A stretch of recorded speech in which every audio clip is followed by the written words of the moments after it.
SEC Network basketball returns in prime time from the Midlands of South Carolina on a Tuesday night. Top 25 Clemson comes to town to battle the South Carolina Gamecocks, a rematch on the gridiron from just 3 weeks ago. And houses are divided as hostilities are renewed on a night like tonight. With Perry Clark, the former coach, I'm Roy Philpott. It's great to have a rivalry game in prime time where it belongs this evening. It really is, and this is a rivalry built on pride and passion.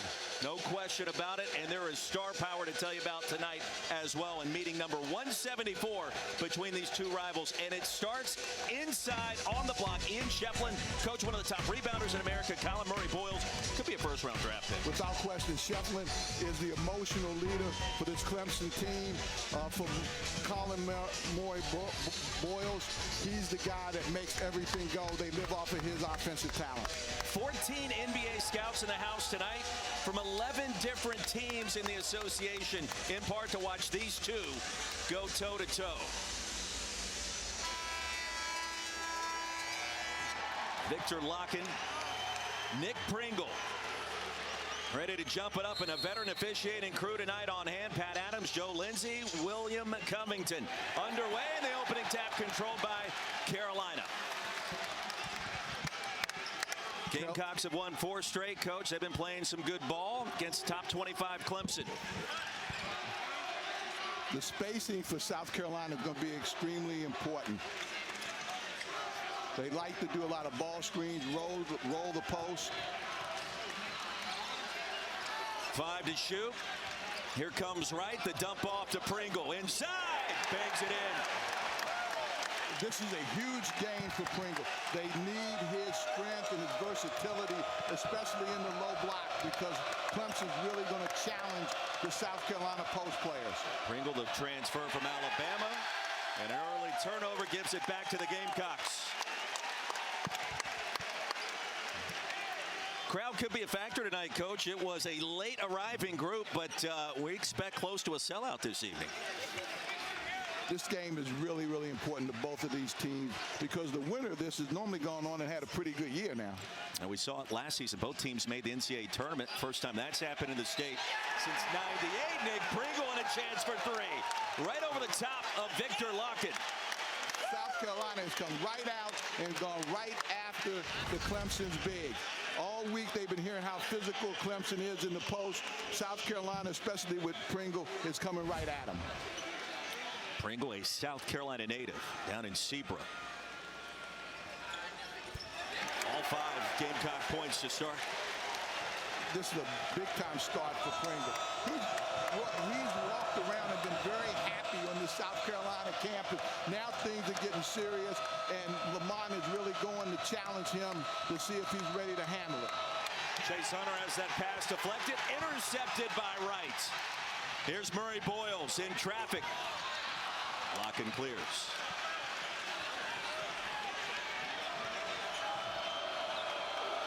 Over to Jaden Zachary from downtown. Murray-Boyles a rebound. He's done it at extremely high level since coming to this program last season. Coach, we saw Clemson get off to a slow start in its loss against Memphis in the upstate this past weekend. It was 10-0 Memphis on the road at Littlejohn before Clemson came back. Game went to overtime. Memphis found a way to win it by 5. And that's surprising because Clemson has 2 really veteran guards with Zachary and Hunter. There you see Clemson getting the easy shot in the paint. They really run good half-court offense and normally have their shooters catch the ball and operate where they can be successful. Amari Thomas, the aggressive move. He'll shoot 2. And a foul call on Chase Hunter is first. What was it like coaching in this rivalry? You were here 8 seasons. You know what it's like. There were some good moments, maybe some not so good ones. It's a lot of passion. I mean, a lot of bragging rights. There's no animosity because, you know, Brad Brunwell is such a great guy, and Frank, they really got along real well, and even Lamont and Brad get along real well. But it means a lot to the fan base. It means a lot in recruiting, and normally you get animosity when there's something going on in recruiting, and that has never been the case in this. We talked to Lamont Paris earlier today. I said, Coach, it would be great If you would just talk about how much you hate Clemson, how much you despise and loathe Brad Brownell, and he just laughed in a big grin. And those two, they know each other from their days at Akron and Wright State. A foul inside. That'll go against the Gamecocks' Colin Murray-Boyles. And this is going to be an interesting matchup. We talked about this earlier, who was going to play Shefflin because he's so physical. Colin Murray-Boyle is the one that starts on him. And this is going to be a tractor pull the whole game because that's the way Shefflin plays in that low post. Tractor pull, a rock fight, however you want to frame it. Here's Chauncey Wiggins, scoreless in that loss against Memphis. Big game against the Gamecocks a year ago. Shefflin on Murray-Boyles, the pump fake. Tigers get it back. Wiggins, no. Murray-Boyles clears. And so far, South Carolina has been the more aggressive of the two teams.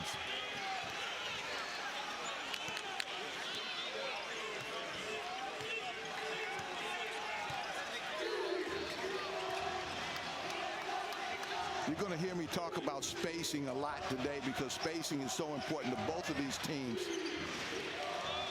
It's important because they like to go high-low. They like to flash the post, and both post guys can step away and shoot the three. Jamari Thomas tried to get to the rack, lost the handle. It's out of bounds. Clemson gets it back. Lamont Paris, year number 3, the SEC Coach of the Year last year, leading South Carolina back to the NCAA tournament. He has a calmness about him. He knows exactly what he wants to do and how he wants to do it. A great staff that's been with him for a long time. They're all on the same page. Lock left wide open, top of the key, barely grazed the rim.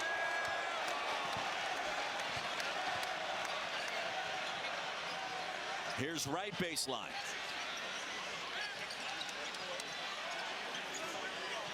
You can tell both teams trying to feel each other out in the early going. 4-point advantage for the Gamecocks. Right from the free throw line. Shefflin got in there late enough to bother it. Dylan Hunter now is in the game running the point for Clemson. Poked away by Murray-Boyles. Under 16 media timeout. Well, here in the Palmetto State, it's all about the Palmetto State rivalry and the Palmetto series. We'll explain coming up.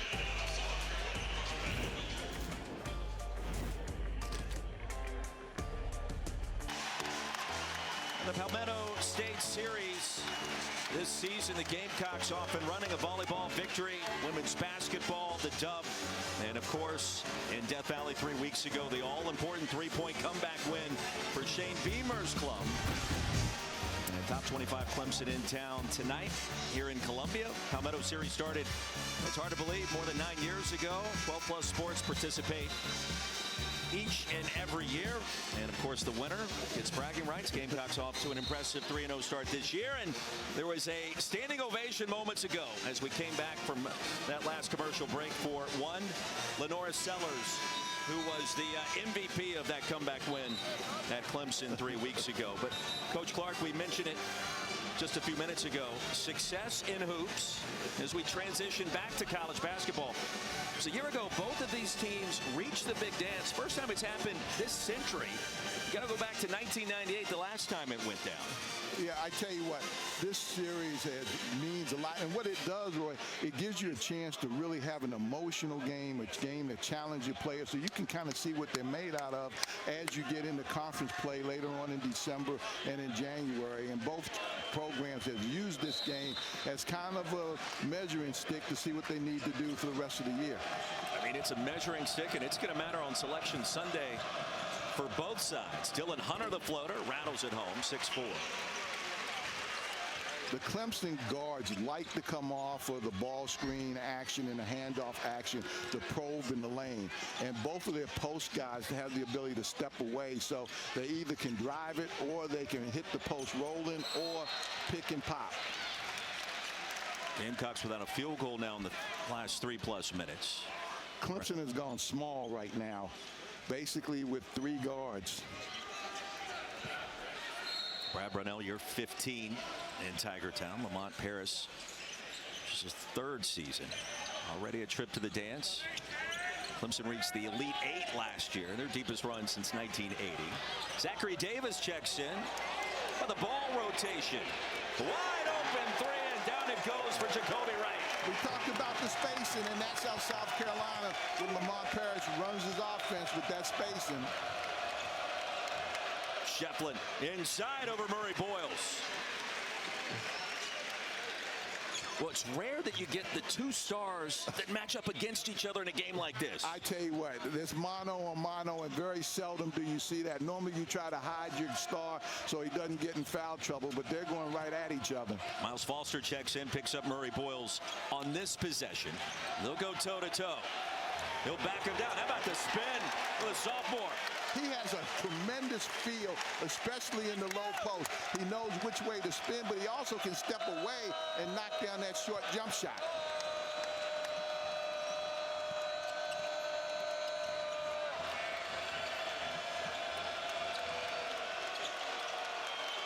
Foster nearly lost it, now does, and a late whistle. Pat Adams the infraction.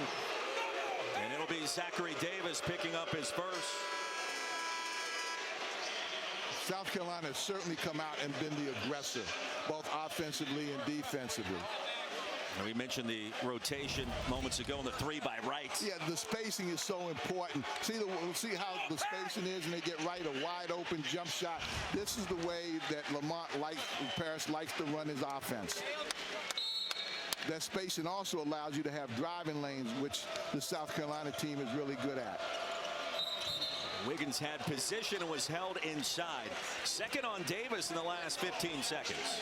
That's an important two fouls because Davis is kind of their stopper. He can play a small forward. He can play a four-man, and him getting in foul trouble really kind of messes up the rotation. Studi comes in and replaces him. You can see the hook right on the waist of Wiggins. But Wiggins is a guy that Clemson really wants to get going. Coach told me earlier that this young man just doesn't know how good he is. And he thinks he's got NBA-type talent, but it's important that he steps up and plays here tonight. Scoreless against Memphis the last time out. The spin here, and that changes with one shot. Way to make us look good. One possession game. Sometimes to get young people to really understand all they can do is part of coaching, and maybe the most frustrating part of coaching when you know somebody has the ability and the talent and they're not utilizing it. Mo Ugasek checks in for the first time. It's run the pointed times for head coach Lamont Paris. Leading three-point shooter, that's tapped out. And the Tigers will get it back. Brad Brownell, year 15.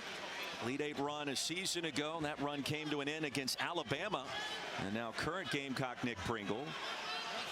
Chance to go to the Final Four. What an underrated coach. I mean, he just has done an unbelievable job at Clemson. His teams are always very difficult to play against. And his development of players is something that he's always had a lot of success in his program. 4 Clemson field goals made by 4 different players thus far. Shot clock under 10. Here's Chase Hunter. In and out. Thomas on the move. Former MEAC Player of the Year a season ago at Norfolk State. Newcomer of the year in that conference as well. Now playing in the SEC. The lob, Pringle, inside, got it to go. He's got 7. Again, the spacing, the reversal, Studi was looking for. Pringle did a great job of moving his feet, following the basketball, and a big-time finish. Dylan Hunter, the layup. That's what the Clemson guards really are good at. Both Hunters, Zachary, the dribble drives in the lane, putting pressure on the rim. Well, the Tigers starting to heat up. Ugasek. Miles Studi, and you mentioned with Davis with those 2 fouls, shot clock down to 7. Trying to get Studi going. Here's a corner triple. That'll do it. Well, let me tell you, when Studi gets going, he gets going, and that gives South Carolina a whole different look. Gotten off to a slow start. The Vanderbilt transfer, the floater by Hunter. Pringle clears.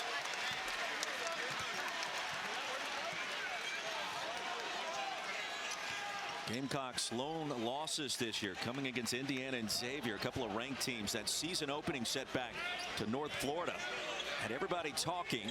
Kind of a strange way to begin the year. Some new faces, new parts. It's taken a little bit of time. Cam Scott off the mark. And last grab by Chase Hunter as it caroms out of bounds. I tell you what, we talk about South Carolina's offense and their offensive flow. The best way to get going offensively is get the ball inside to the big fella and let him work.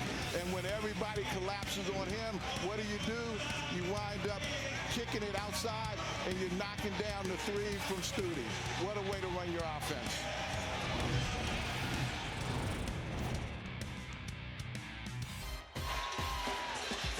Well, you talk about the Gamecocks under head coach Lamont Paris. Took over the program, just 11 wins in year one. Everything changed a season ago.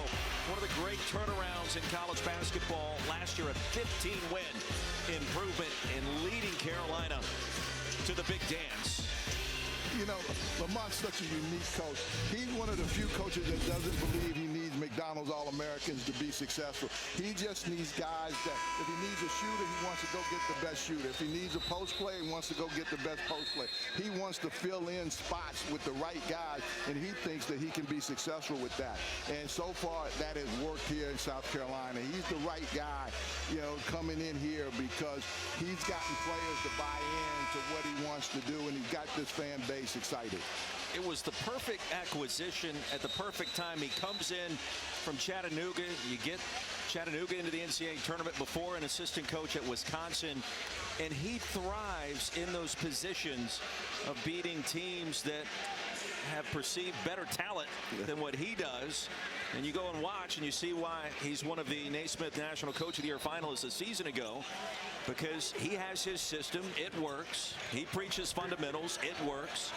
And the results have been impressive early. A jump ball. The arrow gives it back to Clemson. Pringle was rejected inside by Christian Reeves, the transfer from Duke.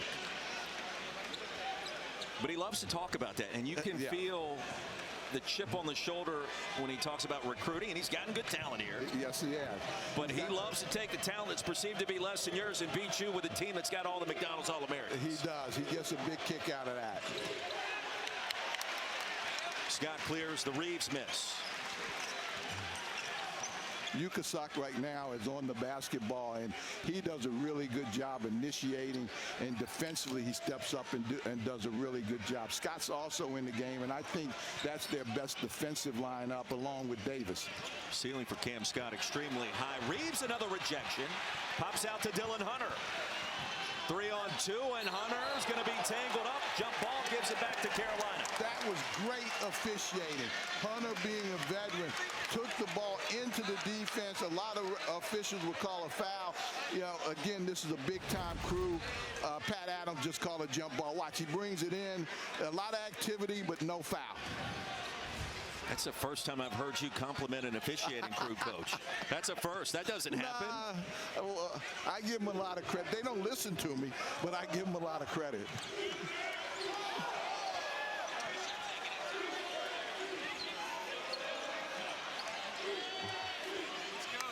Nick Pringle. Ugasuk outside attacking. And the spin, Reeves nearly got a piece of that one. Now, Christian Reeves at 7'2" has been a factor defensively so far. And Wiggins off the mark from deep. I think the Clemson coaching staff would like a little bit more ball movement. Both teams have combined to miss their last 8 shots. Halfway home in the first. Right outside to Studi. Opposite corner, and it's all net. Now, I'm going to tell you, that's part of what South Carolina does. They do the baseline drive, look for the drift guy in the corner or on the wing for the three. They work on that every day in practice. Coach, he came in shooting 29% from three-point range this season. He's got 2 early triples, and the lead swells to 9.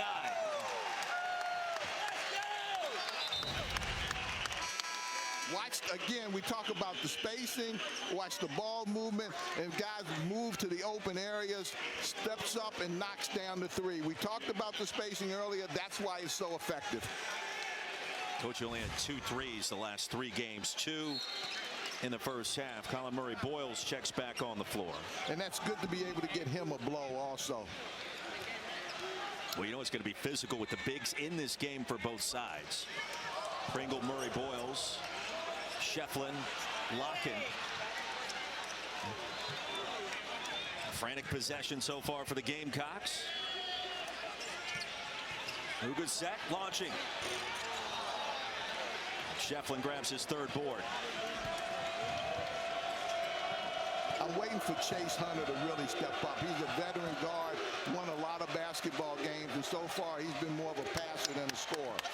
Del Jones on the floor for the first time for Clemson. Try to dump it off to Reeves. Murray-Boyles a steal.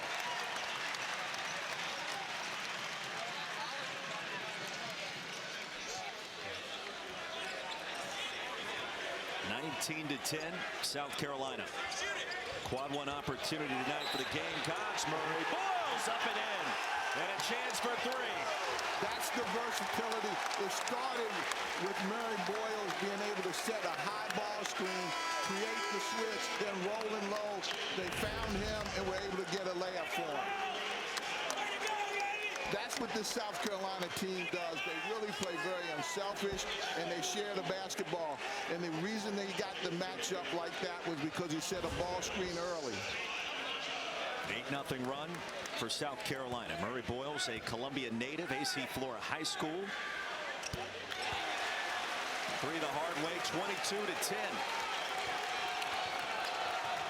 Locken comes back in to try to get Clemson a little bit more physicality. And you can feel South Carolina defensively starting to clamp down a little bit. Tigers without a point in the last 4+ minutes. Studi wanted a turnover. He won't get it.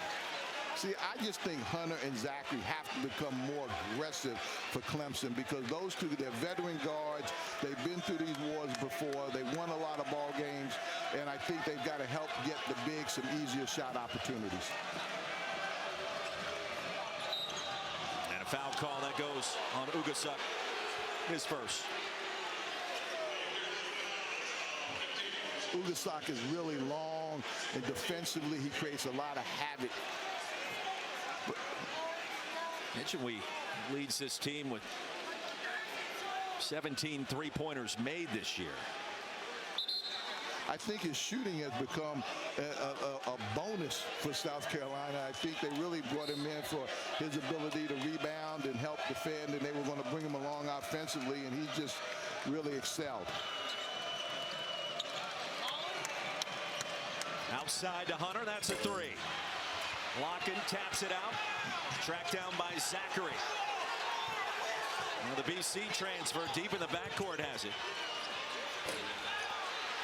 Shefflin. Studi was able to tip it away from him.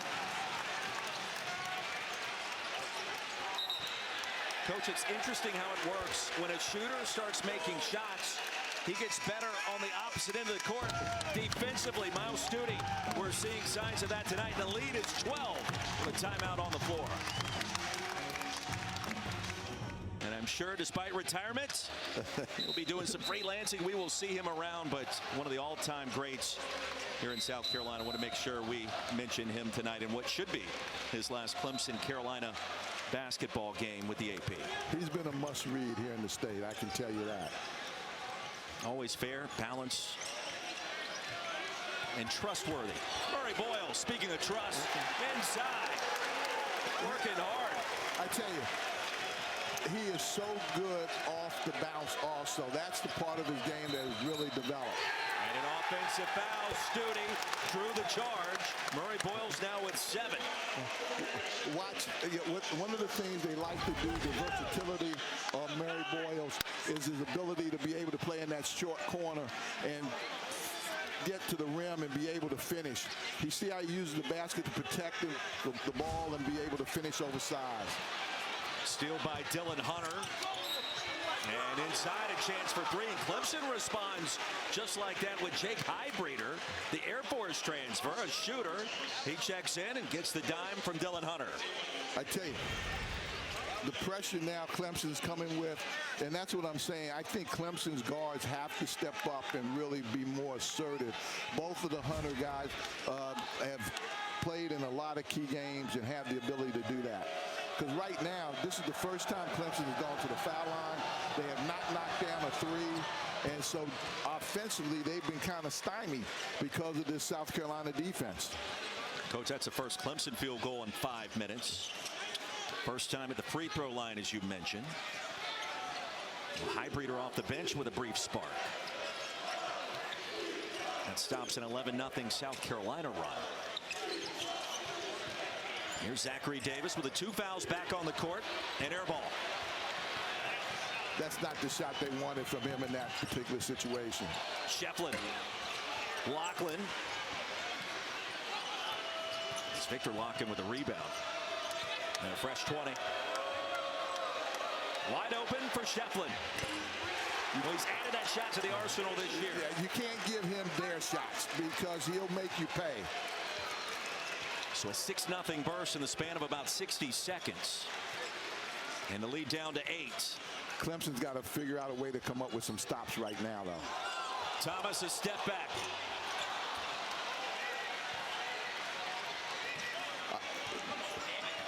Chase Hunter is still the guy I'm looking to get going. Lob to Locken, rejected by Murray Boyles, and a whistle comes in. That's going to be his second foul.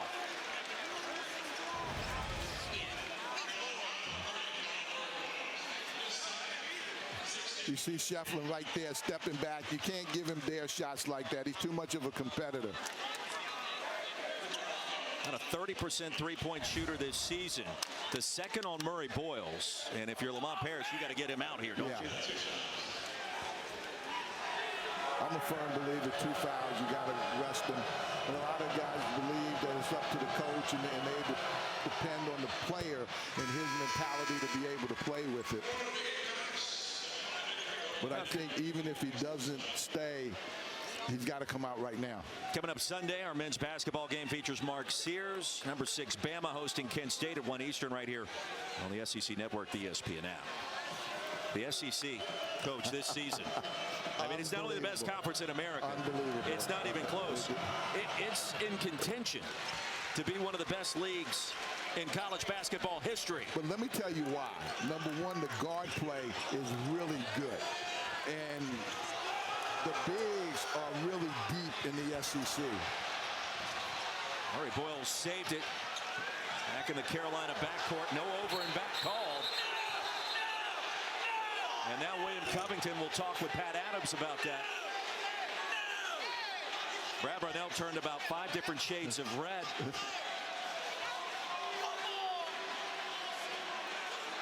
And I think he wants to know, was it tipped? And it should be an over and back. Yes. It was not touched. And so an 8-0 run for Clemson in the span of about 75 seconds has changed the momentum here in our first half. What Clemson has done is change their lineup. He's trying to find the right combination that works right now, especially offensively. The backdoor cut, Highbreeder inside. 5 quick points off the Clemson bench. That's where Clemson's at their best, when they run their sets and they get their shots coming out of their sets. And a steal. And if that was Murray Boyles, that's his 3rd foul. Coach, we thought he was coming off the court after picking up his second foul moments ago. He did not. And a big call coming here. And they're trying to see whether or not it's an intentional on a breakaway. And they will take a look at that sequence. Murray Boyles just had his pocket picked by Highbreeder. The previous play is under review. The grab upon that second look didn't appear to be as fierce as what it was in real time. Yeah. The most damaging part is that's his 3rd. And it really changes what you do and how you do it. My point, watch right there. He's got his pocket picked, and he's just trying to reach to get it right back. It's more of a reaction than trying to stop a breakaway. Jake Highbreeder comes on the floor. An immediate game changer. You know, and a shooter.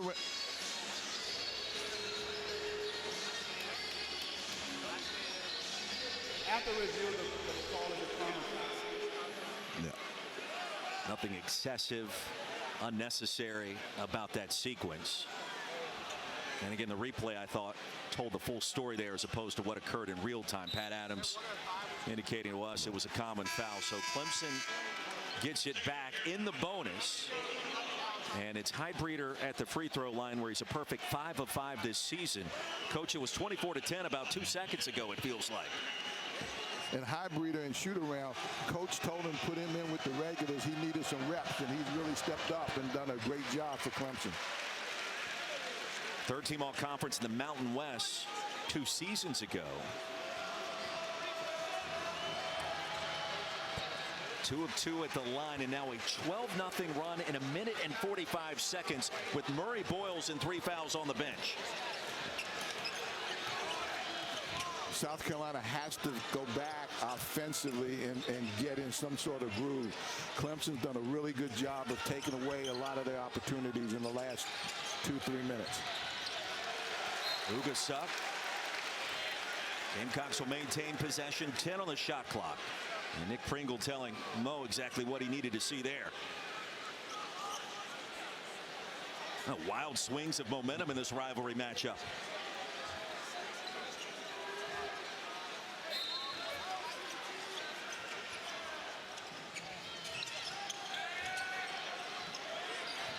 Shot clock at 5. Ugasuk outside. Right to step back. Postman's Verdant taps it out to Thomas for 3. And Shefflin rips away the board.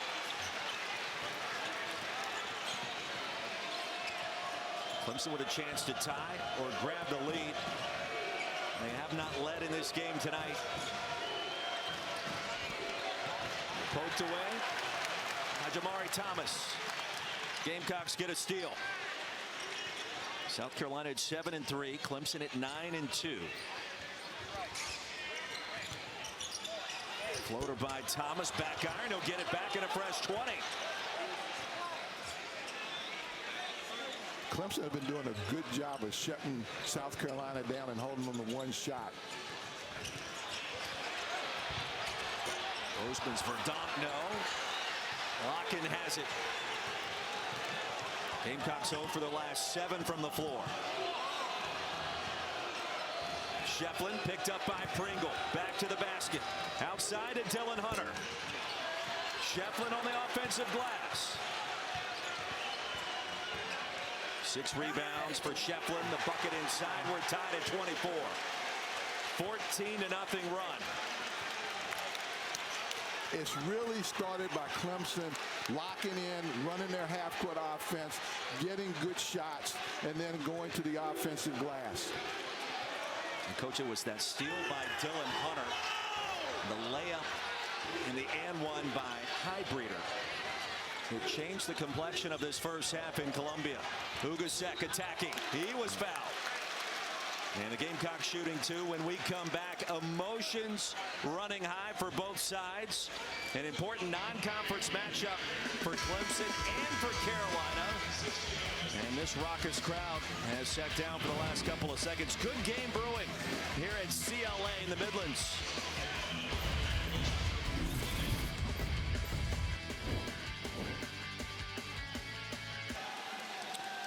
Ian Shefflin, they call him the chef. He's cooking in Columbia. 7.6 rebounds here in the early going. And Coach, he's attacked inside. He hit that 1-3, but tenacious on the glass, and he's gotten it done. Ian Shefflin, 4 in orange. Well, we talked about him being the emotional leader, and whenever you're struggling, you want your leader to step up, and he's done that. You see he uses his body to protect the ball, scoring inside, letting them know you're just a little too light in the weight for me there. He steps away from the basket. They give him a dare 3. He buries that down, and he picked up his team at a point in time where they needed some emotional lift, and he's done that, and now we have a tie ball game. He Take a look at his numbers. We mentioned the matchup with Colin Murray-Boyles, the NBA scouts on hand here tonight. 14 in all from 11 different organizations. And they're watching those two go toe-to-toe. Clemson has outscored Carolina in terms of bench points. And now Ugasek at the stripe shooting 2, a chance to give the Gamecocks a lead with Murray-Boyles and those 3 fouls currently on the bench. And I think the 3 fouls are the key to this first half. I mean, to have your star with 3 fouls, you know, it really creates problems for me even going into the second half. Real quick, I mentioned the early start by the SEC. That ball touched every inch of the rim, then fell out for Ugasek. We mentioned this to Lamont Paris earlier today. Joe Lunardi sends out an email to the ESPN broadcasting crews this time of year, probably weekly. The last update he sent earlier today, Coach, he had 13 teams from the Southeastern Conference in the NCAA tournament, and it doesn't stop there. He had 2 more under consideration among the next 4 teams out. Now it's December, and a lot can change. Well, the point of the matter is the league, once you get into conference play, you're going to have quad 1 games all year long. But that's a good thing because any losses is a quad 1 loss, and every win is a quad 1 win. So you basically put yourself in a pretty good position. Now Clemson, on the other hand, with the ACC, is struggling a little bit, and that's why this game for them is so important, because they can get a quad 1 win out of this if they're successful. Studi, a heat check, lock in a rebound. When you talk about quad 1 wins and you ask yourself, what do those mean? Well, just know this. On Selection Sunday, the committee loves to stack those up. The more you have, the better shot you have of reaching the NCAA tournament. Shefflin taps it to Pringle. Gamecocks get it back with a 1-point lead.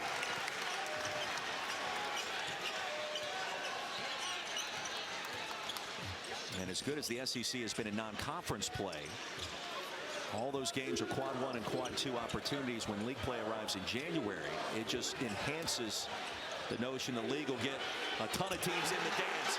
Third 3 and a half for Miles Studi. And he's got something to say to the chef coming back down the other end of the court. Shefflin on Studi, rejected inside. Pringle came in, help side. So a burst now by Carolina. I would try to go back to Studi.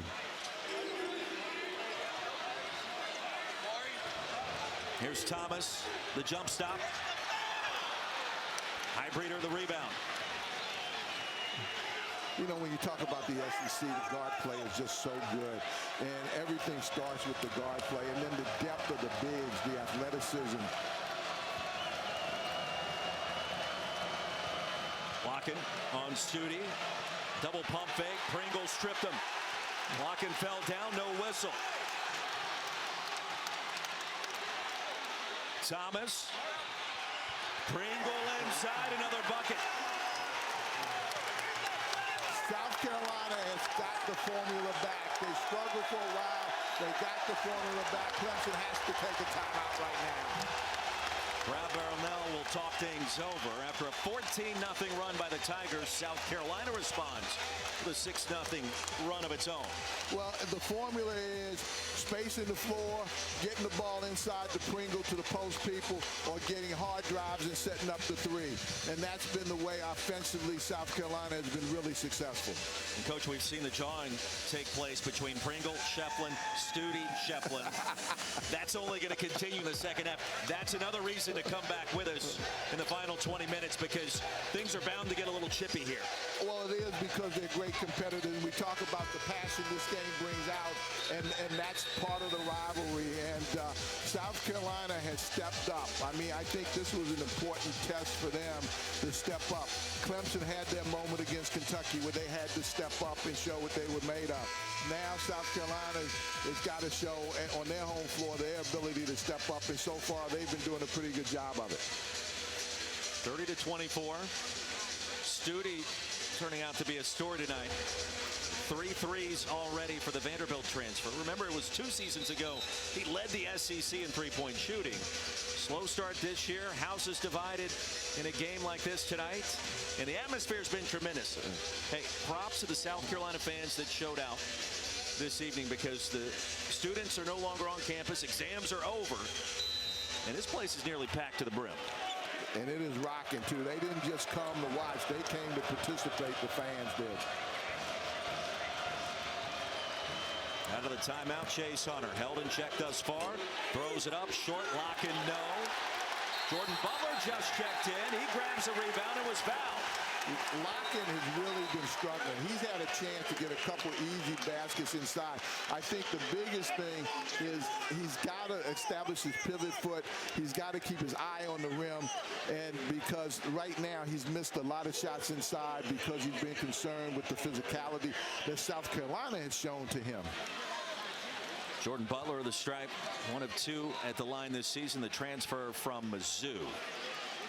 South Carolina native out of Malden and Christchurch High School originally. A couple of big threes against Virginia Tech earlier this season. 1-1. Nothing but nets. Now top-ranked Tennessee heads your way Monday night. Chaz Lanier and company. The undefeated Vols take on Middle Tennessee. Coverage begins at 7 Eastern. The SEC Network, the ESPN app. First time Tennessee's been ranked #1 in consecutive weeks since back in 2018-2019. Gamecocks now in the midst of an 8-0 run to regain control. Shutting down Chase Hunter and shutting down Locken has been a key to South Carolina defensive effort today. Hunter doesn't have a single point. He'll try to change that here. Cannot. Locken pushed off. That's his second. Those two guys, Chase Hunter and Locken, are so important for Clemson offensively to be able to run the plays they want to run, to be able to execute, and those two guys have struggled here in the first half.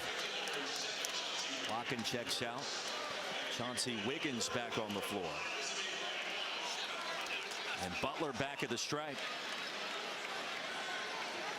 How about this contribution Butler has stepped up and done with Boyles on the bench with the fouls? Well, I think if we would have talked to Lamont Paris pregame and said, Coach, you're going to have maybe a 10-point lead at halftime. Colin Murray Boyles is going to have 3 fouls and be sitting on the bench the final 5+ minutes. He would have said, you're crazy. But this first half, Coach, it's been nothing but runs for both sides. 11-0 run for Carolina, 14-0 run for Clemson, and now a 10-0 burst by the Gamecocks at the end of the half. I think Lamont was trying to get a timeout there to set his defense.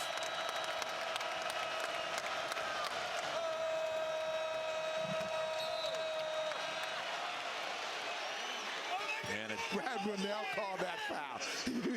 He was right in Pat Adams' ear. And said, look. For a second, I thought Clemson's head coach called a timeout, but instead it's a foul on Jordan Butler. Well, that's one way to do it. That's one way to get the officials' attention. Clemson is in the bonus, and Shefflin will go to the free throw line inside. And that free throw line extended area. He's got his hand on his back. You got to give him freedom of movement. Coach, we've seen a lot more physical play in this half than that right there. Shefflin at the line. 76% free throw shooter. He'll get the bonus. So he's been averaging a double-double this season. Ian Shefflin, the senior from Atlanta. He's got 8 points, 6 rebounds in the half, make it 9. And that'll stop the South Carolina run momentarily. Ugasa. 3 seconds to go. Butler spots Thomas. He did not get it off in time, and that is how our first half comes to a close. 34-26. Number 25, Clemson faces its largest halftime deficit of the season, thanks in part to a 10-2 run by the Gamecocks. Halftime report coming up moments from now.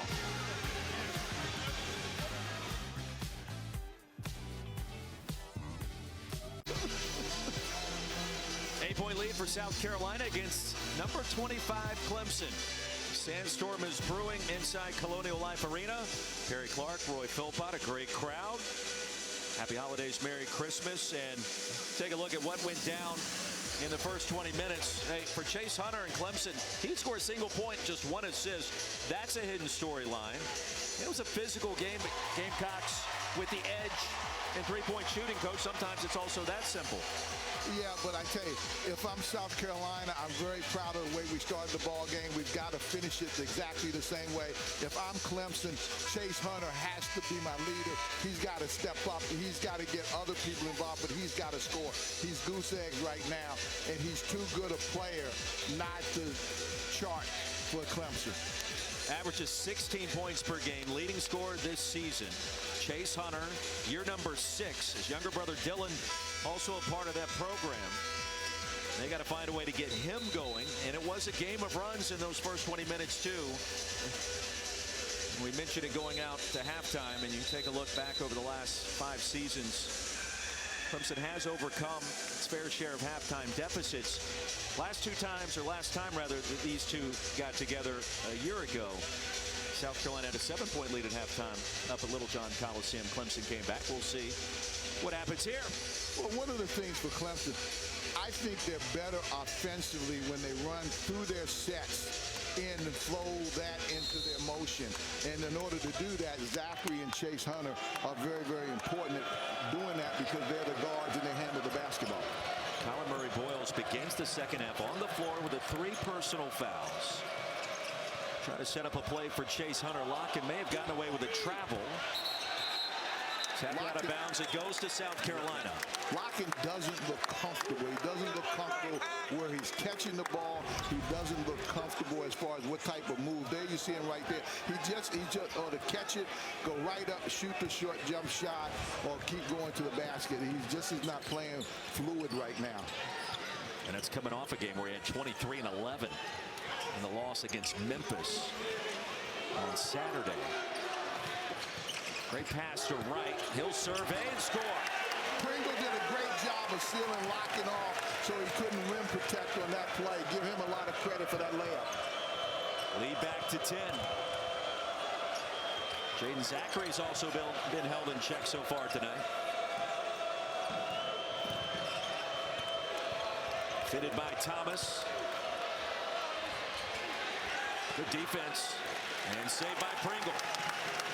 See, to me, that's not the way Clemson really plays effectively. When they run their sets and get some action and then flow into their motion, they're a lot more effective. Just coming down and trying to spread the floor and take advantage one-on-one has been tough for them. Pringle banged by Locken, and a foul. That's his 3rd.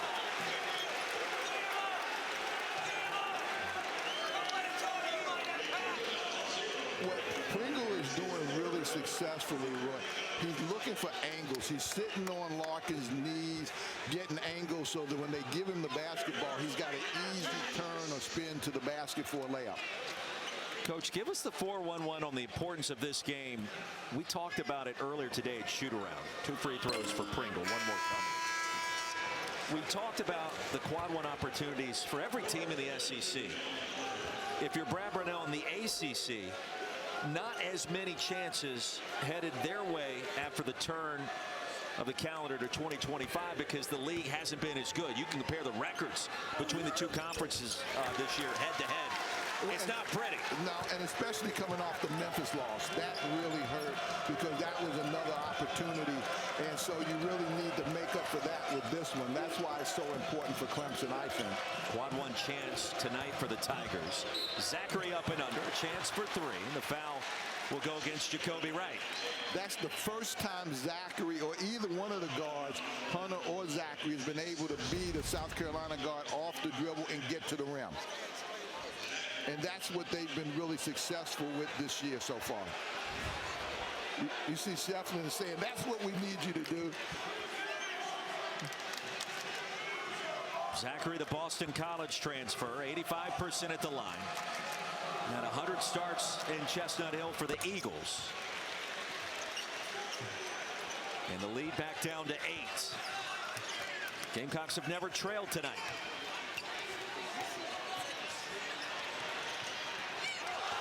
Hunter slipped and fell. Murray-Boyles, the lob to Pringle, a little high-low. See, but Murray-Boyles, when he got the ball, he doesn't look at the basket. He looks to pass first. Wiggins, the response on the other end, his first triple. Now, if he steps up, it changes the complexion of this game, Wiggins.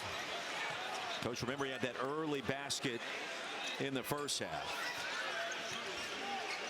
Studi for three, his fourth, and he points to his head coach retreating back to the other end of the court. And that's one of the things that Coach Parrish really does. He encourages guys offensively. And again, finally Clemson starting now to attack from their guard positions. And you can feel the game garnering a little offensive momentum on both ends. But Roy, that's what they've been doing all year, and it'll come in today, and they just in the first half, and they just looked like Clemson's guard just weren't attacking. Well, Zachary has done more of that on the last three possessions. As we take a look at our All-State good hands play, Clemson gets it back on the turnover. The high-low lob moments ago. Murray Boyles to Pringle. This is Murray Boyles. He's so talented offensively, and he had a lot of people were taking a jump shot there. Instead, he saw Pringle was on a roll, so he got him the basketball.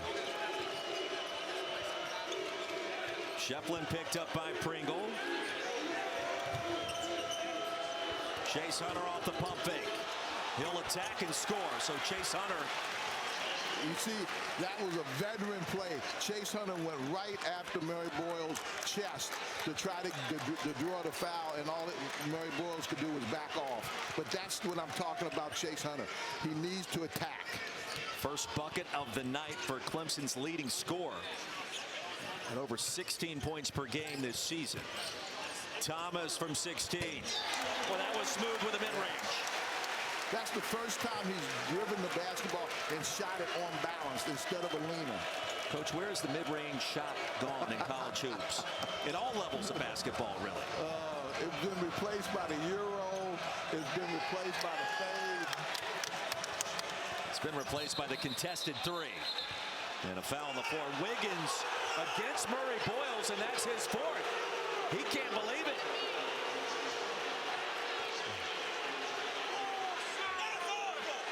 Yeah, but you almost have, he's trying to tell him he's got four. Yeah, you got to back off. You got to back off. You can't put yourself in that kind of position. Well, he's got to be careful right there in the ear of William Covington. And Lamont Paris quickly to the bench. Zachary Davis checks in for Murray Boyles, who just picked up foul number 4.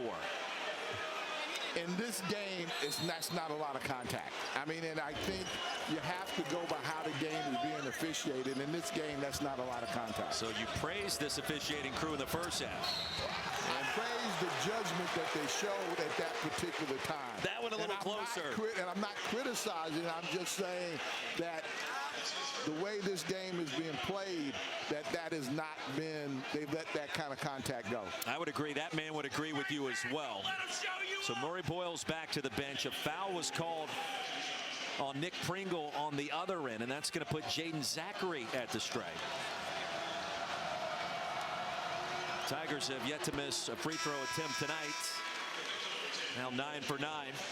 But I think we've seen a change philosophically in the guard play for Clemson, their aggressiveness. Just the first personal on Pringle. Zachary has become an impact player to start the second half. And Coach, you get the feeling there's going to be more quote-unquote moments in this game in this second half here in Columbia. Davis is on the floor, and he does a really good job defensively, also offensively driving the basketball. So Thomas, variety of moves, wanted the and one opportunity. Instead, he'll be shooting 2 when we come back. The lead is 6 for South Carolina, trying to protect home court.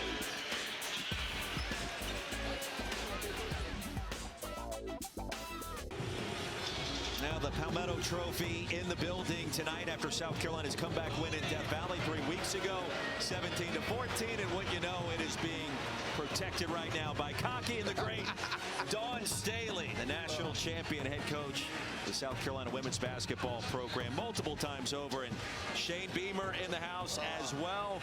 What a season. I mean, one of the greats in Columbia all time, and his team headed down to the Citrus Bowl to face off against Illinois.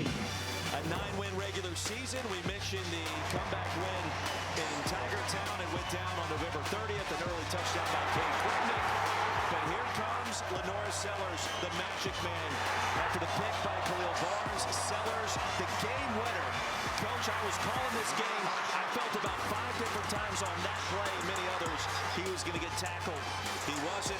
The interception, that sealed it. And what a win for South Carolina, in my opinion. Should have been a playoff team, but early losses kept them out. There's always next year, and of course they can close the season with their 10th win down in Orlando in the Citrus Bowl against Brett Bielema and the Illinois Fighting Illini.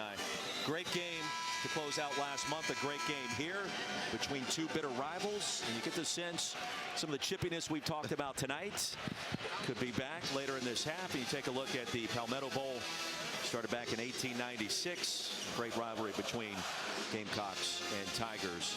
That matchup last month too, the first ranked matchup since 2013. It's a lot of passion in these games, but I've always felt as a coach that it was good to have a very passionate game where you had to execute, and the players had to give everything that they could to be able to build on that for the rest of the season. One more free throw for Jamari Thomas. And Lamont Paris, Brad Brownell, very familiar with each other, going back to their days recruiting as assistant coaches in the upper Midwest. Lamont Paris reminded us earlier today he was a graduate assistant coach at DePaul University when Brad Stevens was a player at DePaul, not DePaul with an L, DePaul with a W, D3 school. They still talk to this day, Brad Stevens and Lamont Paris. Dylan Hunter, the mid-range drops. But again, now you see the difference offensively the way Clemson's operate. Their guards are driving the basketball, not coming down and just passing it around, and they're doing that out of some sort of action. Both teams have now converted on each of their last 5 field goal attempts. We mentioned the rhythm returning to begin the second half. Thomas a Euro. Shot clock down to 5. Ugasuk sees it. And against Jones, banks it in. What a tough shot in traffic. He does a great job of slicing to the basket and using his size and athleticism to finish. Dylan Hunter outside of Jaden Zachary for 3. Splashes that one home. Again, Clemson's now starting to play with a little bit more flow. 48-43. Jaden Zachary now with 10 points in the second half. He was scoreless in the first 20 minutes tonight. You were asking about Chase Hunter. Maybe it's the Zachary show. Thomas was bumped. And Jamari Thomas going to shoot 2 more. That was set up by Pringle coming out and setting the ball screen. And on that action, they keep the ball at the top of the key. So the guard can go right or left. But Pringle rolls to the basket, and if the big helps with him too much, it gives Thomas a lane to drive the basketball, and that's where he's really effective. 5 points tonight for Thomas, 3 of 4 at the line. Thomas is making the adjustment to SEC level play, ACC level play. He was able to score where he was because of his strength and size, but he's finding that the bigs up here are so big that it's hard to shoot over top. He's going to have to pull up a little earlier, make decisions a little earlier, whether or not to shoot or pass instead of getting so deep. As a former coach in this conference, how hard is it for a player coming in from a mid-major league like the MEAC or the Sun Belt into the SEC to adjust right away? It can't be easy. It's not, and I think you have to talk, use film, and show the adjustments that you have to make. In smaller guards, it's hard to drive the basketball and try to finish oversized. We saw Wiggins draw the foul on Murray Boyles a few minutes ago on a similar drive, and now it's Zachary Davis. He's got 3. You know, when your head coach says, I believe this young man can be a pro in Wiggins, he just doesn't realize it yet. That shows a lot of confidence, and they need him to step up and really show what he can do. Leading scorer for the Tigers a year ago in the win against South Carolina. And Davis just picked up his 4th. So Wiggins with only 5 points tonight, but he has drawn the 4th fouls on Murray Boyles and Zachary Davis in the second half. And the difference is they're running Wiggins off of action. So he's getting a cross screen as he's coming to the low block. And Davis was late getting there and wound up fouling him. But I just think when you run action to get into the emotion offense, it makes it a lot more effective. Zachary with 10 points in the second. Bounce pass to Shefflin, bumped on the way up. He'll shoot a pair.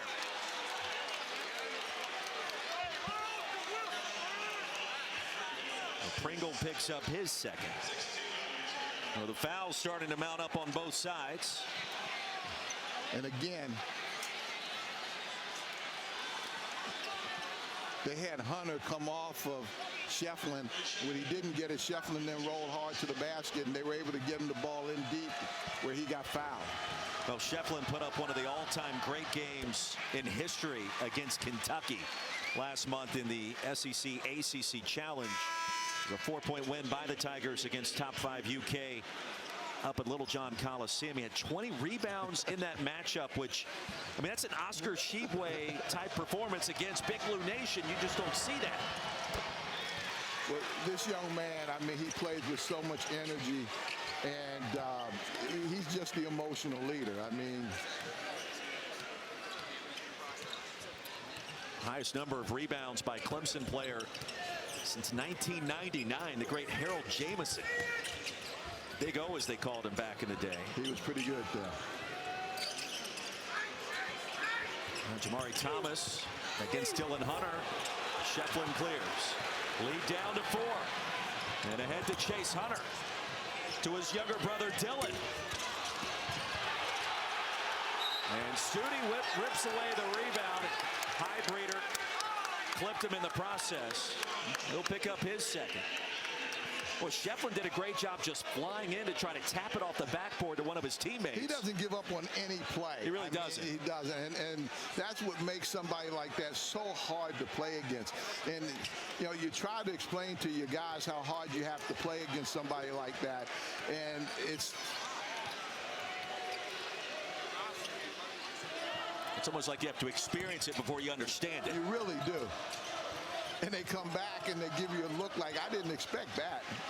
Inside to Pringle, and the lob out of bounds. Well, talking to Lamont Paris earlier today, he told us the principles they utilize against Oscar Tshiebwe at Kentucky when they upset the Wildcats were the same principles he wanted to utilize tonight against Ian Shefflin. That's how highly he thought of Clemson's power forward. Well, let me tell you, every coach that plays Clemson knows that you got to do something with Shefflin, because if not, he'll find a way to wreck your game plan. Under 13 minutes to go. Highbreeder off the high ball screen. Stop and pop, the lead down to 1. Again, you see that action. Highbreeder came off of the screen there by Shefflin. Ukasuk hit the deck, and Pat Adams signaling they may want to look at that sequence over at the scorer's table. Well, what a spark for the Tigers by Jake Highbreeder. 7 points in the first half, the 3 moments ago. And let's take a look, Coach, and tell me what you see here. Comes off the screen.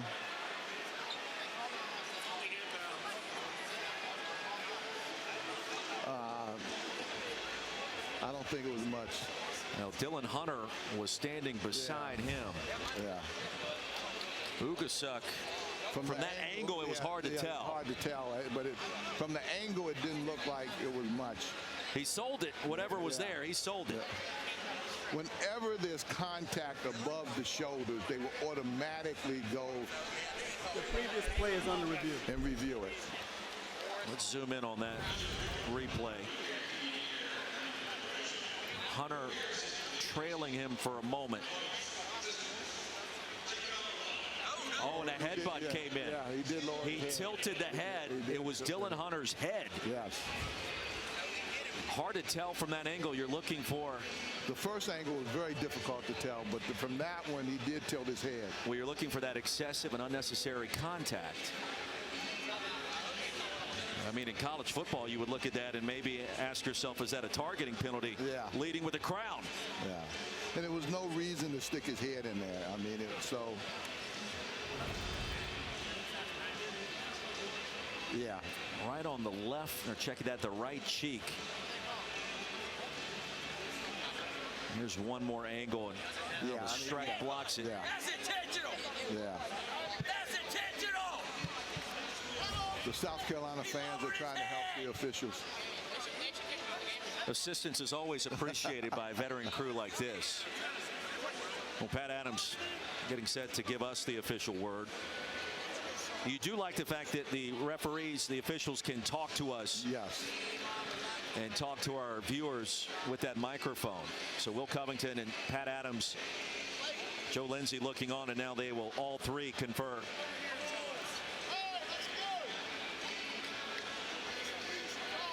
A lot of times in these conferences, what they're doing, they come up with a decision, they're sharing it with the other officials to make sure if anybody else wants to add, or if a guy is maybe thinking of the wrong rule or something. So it's really more for confirmation. It's intentional.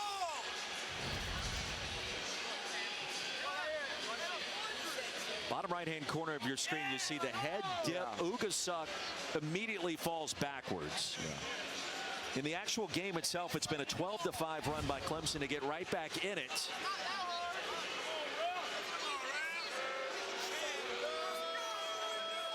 And the question is, will they view that sequence in a way that would reveal a flagrant one?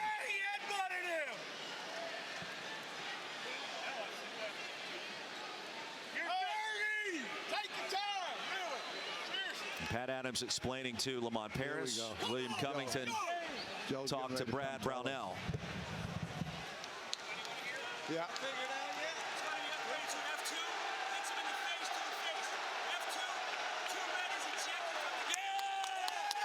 This is going to be a flagrant 2 foul. Number 2 red would be ejected. Number 11 would shoot 2 shots, and South Carolina would have the ball ejected. So the headbutt to the face warrants a flagrant 2 foul. Dylan Hunter's night is done. He's been ejected. And a critical moment in this game. Ugasuk set to shoot 2 free throws. Gamecocks will get possession of the basketball as well. Anytime there's contact above the shoulders, it's going to be reviewed. And if it is intentional, it's going to be severe. That initial look, it was hard to tell that anything happened. And then when you zoom in on it, you can see that Hunter lowers the head and delivers the shot. You're looking more for the body, or push or shove or something with your arms. And it could be a turning point in this game. So Dylan Hunter's night comes to a close. 6 points, 3 rebounds, 3 assists. Remember, he was the one that had that steal in the first half that ignited a 14-0 run for the Tigers when Clemson was trailing by 14. So it's a big loss in terms of personnel. Here's a steal by Chase Hunter. And against Wright lays it in. Lead back down to 1. Clemson's ability to come up with steals has gotten them back in this basketball game. Coach, he initiated the contact there, was looking for the N1 chance. Here's Ugasuk. Up and under. Pringle! He's got 14. Crowd back on its feet.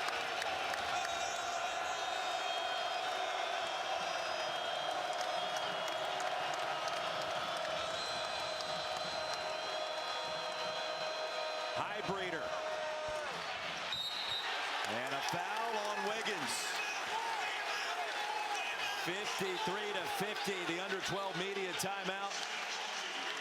Wiggins called for the foul.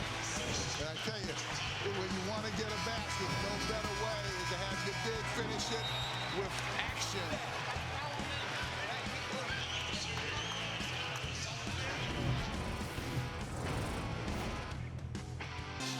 Back in the Midlands, here in Columbia, down towards the Vista, next door to campus, University of South Carolina. Perry Clark, Roy Philpott. Great atmosphere tonight at Colonial Life Arena. Dawn Staley, Shane Beamer, the Stars are out tonight for this rivalry matchup. And a one-possession game. We've already had an ejection of Clemson's Dylan Hunter moments ago. The action has been fierce and intense. That high-rent district down low on the block, Coach. And both teams huddling up with 11:49 remaining. You know, but the action has not come so much from the bigs, but from the guards. You know, especially for Clemson, the guards are starting to penetrate. Zachary's starting to penetrate. Hybrid is coming off the bench, knocking down some threes off of some penetration. That's been the thing that's changed. It hasn't been so much the big guys that have been dominating and kicking it out. It's been the guards attacking. Gamecocks have never trailed tonight. Shefflin targeting for another double-double. He averages one this season. Murray Boyles with 4 personal fouls. And that fourth coming moments ago at the hands of Chauncey Wiggins. A developing story there and a close game here.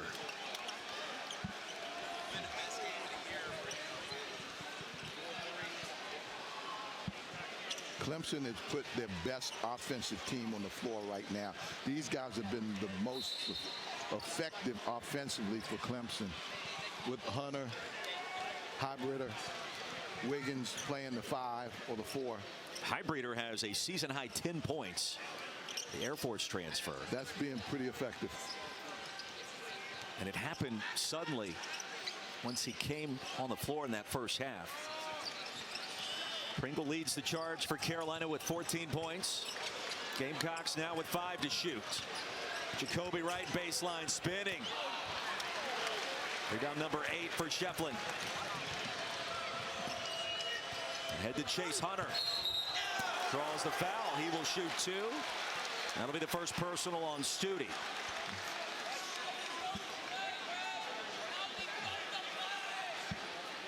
That's what Clemson likes to do in their transition. They always send one big as a rim runner, and they spread you out, and they look to attack the closeouts, and that's where Chase Hunter is so effective. He just hasn't been able to get going today. 4 points and an assist for Chase Hunter. One more free throw coming up Sunday. Our men's basketball game features Mark Sears, number 6 Alabama, hosting Kent State at 1 Eastern. Right here on the SEC Network, the ESPN app. Crimson Tide trying to make another run to the Final Four. Nate Oates led him there last year. Auburn's going to have something to say about it this campaign. Tennessee will as well. Tennessee is really tough. Number 1 in the land right now. Rick Barnes is like fine wine. He just gets better with age. Former Clemson head coach, also at Texas. Off the turnover, Hybrider. The lob to Wiggins, and Clemson grabs a lead for the first time tonight. The problem South Carolina guards are having, they're getting too deep, and they can't make the next pass, and they've turned it over a couple of times. Pringle left all alone and fouled by Shefflin.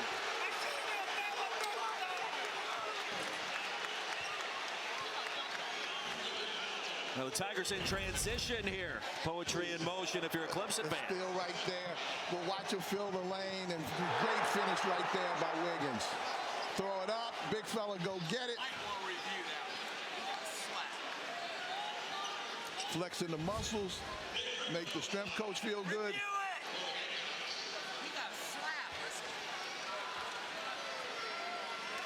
Pringle tonight, 14 points. Colin Murray Boyles set to check back in. It's been advantage Gamecocks when he's on the floor. And Pringle will get one more to try to tie it up. We've had a lot of twists and turns tonight, the latest being the ejection of Dylan Hunter. It looks like he's going to come in for Pringle. It's going to be interesting who he's going to be matched up against, whether or not it's Shefflin or Wiggins. Can you afford to put him on Shefflin? The rebound by Stute snuck in there. What a game he's played. He's got 14. Out of the slump tonight is Miles Stute. Crowd back on its feet. Crossover by Chase Hunter. Outstanding defense by Pringle. Here comes Carolina. Pringle slams it home. Off the fingertips of Hunter, Clemson turns it over. And the Gamecocks back in front by 3.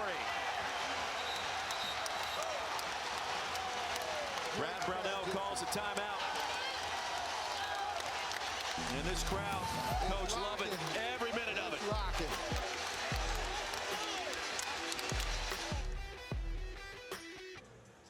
Oh, wow.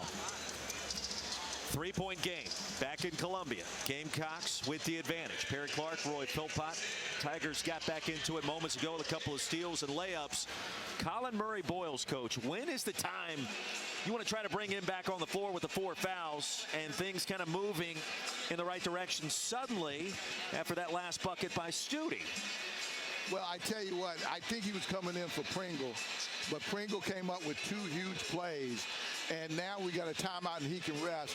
I might just sit Boyles a little bit longer because it's 10 minutes to go and play this hand out a little bit, maybe to the next TV timeout. That's fair commentary right there. We mentioned the steals, the turnovers.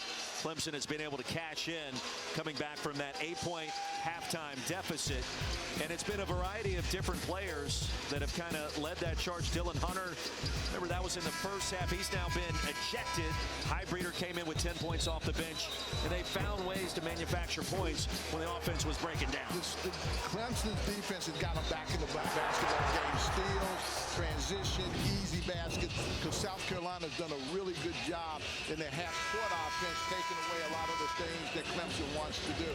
And right now it looks like Murray Boyles is going to come back in the game.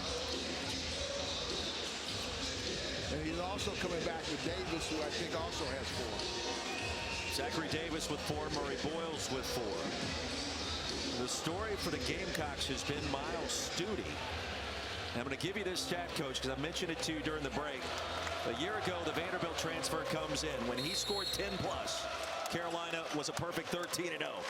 He's at 14 points tonight. That's really the first time this year we've seen him explode in that manner. Let's see if that trend continues.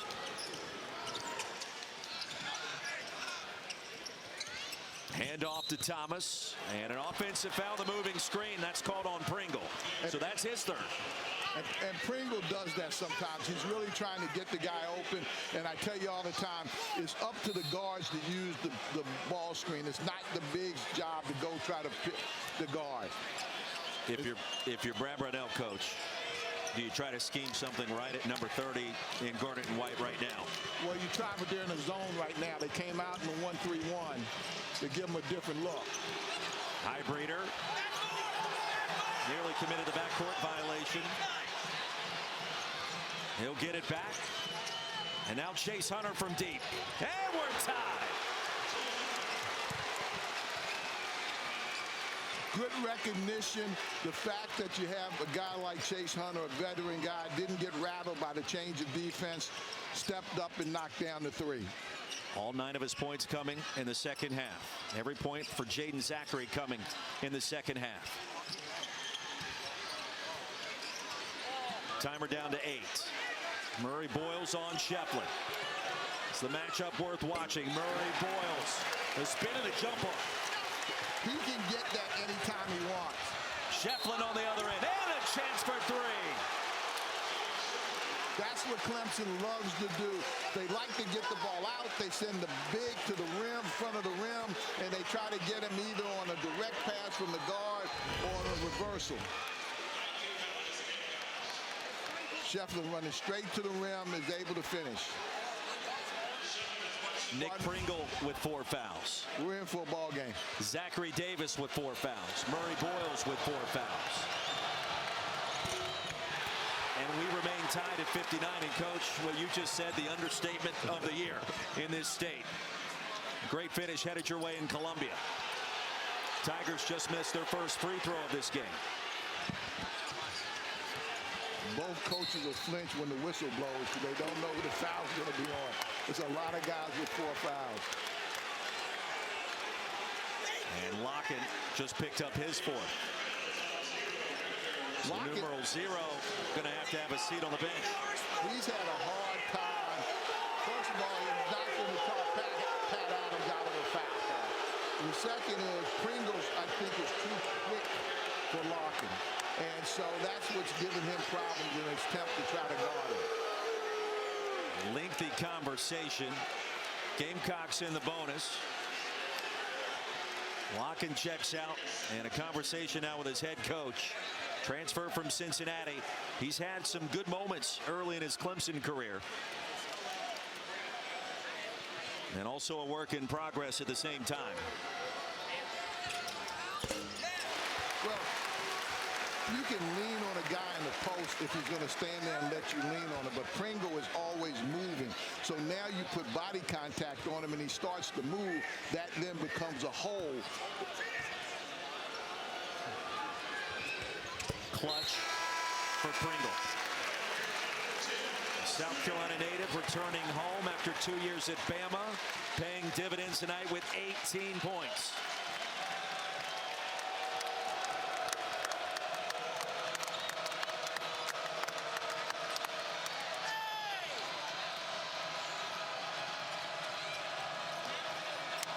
Murray Boyles has to be careful. 30 feet from the rim and the block.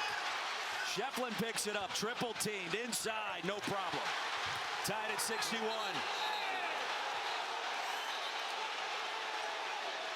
Murray Boyles fell down. Shefflin helps him up, and let's see.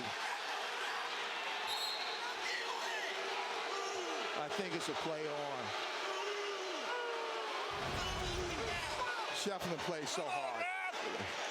Look, loose ball, you know who's got it, takes it hard to the basket, finishes, and just turns to run down the floor.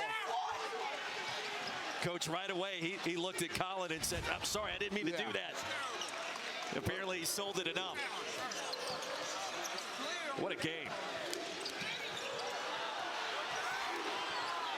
Contact between Zachary and Thomas, no whistle. Under 8 to go, and here's a steal. Highbreeder came down with it. Shefflin wants it. He's got a mismatch inside. Studi, the forearm. Back to the basket, the spin, and another finish for Ian Shefflin. Clemson grabs the lead. Shefflin doesn't play any faster than what he wants to play. That's what makes him so effective in that low post area. He plays angles, and he's very effective doing that. High-level hoops in Columbia, 63-61. Gamecocks back to work. Jacoby Wright lays it up and in, a strong finish. And that's what Wright is capable of doing, attacking the basket like that. He's a really good scorer. Again, Clemson going back to his motion offense. Here's Hunter, the floater. 65-63.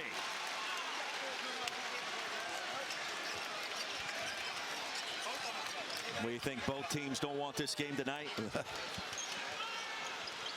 Both teams are running really good offensive sets right now. Clemson shooting 14 of 20 from the floor in the second half. And Murray Boyles hit by Shefflin. And free throws coming for Carolina. The second, check it, on Shefflin. The lead is 2 for the visitors from the upstate. Back and forth we go. 5 ties, 3 lead changes. And a dunk fest in the second half between these 2 rivals in Columbia. If you're watching tonight and a fan of Clemson, the Tigers also in action, of course, against the Longhorns. Here, Perry Clark, Roy Philpott. What a game. And an absolute battle inside between the bigs for both sides, and the foul troubles kind of tell you the full story. 3 players down low for Carolina with 4. Locken has 4 for Clemson, and Shefflin just picked up not number 2, but number 3 for the Tigers. And Dylan Hunter, remember too, Coach, ejected earlier in this half. Murray Boyles with a 1-and-1. Emotions running high. High-level hoops on display in Columbia tonight. Murray Boyles played his high school basketball on AC floor. Moved out west for a year, Wasatch Academy.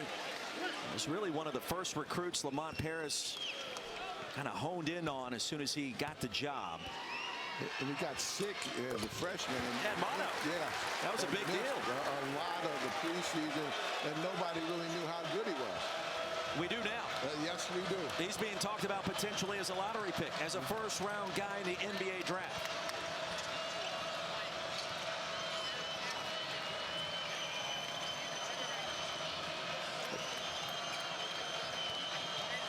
Shot clock down to 8. Hunter picked up by Thomas. What a matchup here. The crossover. Nearly turns it over. The lob to Shefflin somehow got it to go. Boy, that possession was dead about 3 different times. And the question is, did Shefflin get it off in time? I think it was good, but again, the veteran play of Shefflin and Hunter. Crunch time is key for Clemson. A good basket. The play is under review. All right, Coach, let's take a look at what we see. Throws it up. It's good. And that review should take about Good 0.5 seconds, and it does. Hey, you're fine with this veteran crew getting it right, and especially if it only takes a second or two to do it. Yes. Right? Yes. Most importantly, get the call right. Get They it did. right. But the 2 veterans for Clemson, I expect them to ride them going down the stretch. I mean, with Hunter and Shefflin getting most of the touches or playing through them. Well, you mentioned to us coming back for the start, these final 20 minutes, Chase Hunter didn't score in the first half. Jaden Zachary didn't score in the first half. They've combined for 21 here in the second. So between those 2 and Shefflin, that's been a difference maker for the team in orange.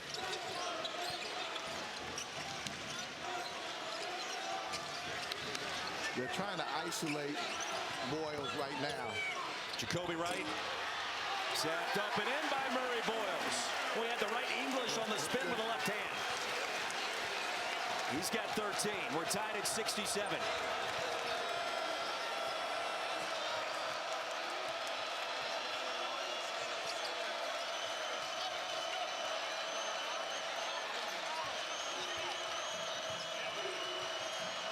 Hunter, the lob to Shefflin. Thomas with a foul. They love to run that action where Shefflin does the handoff and then rolls hard to the basket. Clemson is so much more effective when they run action into their motion. Coach, is this a foul? He's wide open. Yes. Yes. Because the airspace, you know, Thomas went into his airspace and created contact. Shefflin with 19 points and 9 rebounds, give him 20. And Clemson's double-double machine right there on the road. If Thomas had just went straight up and deflected the ball, but he went into his body and created the contact. There's about 15,000 fans in here. I'm not sure that would agree with him.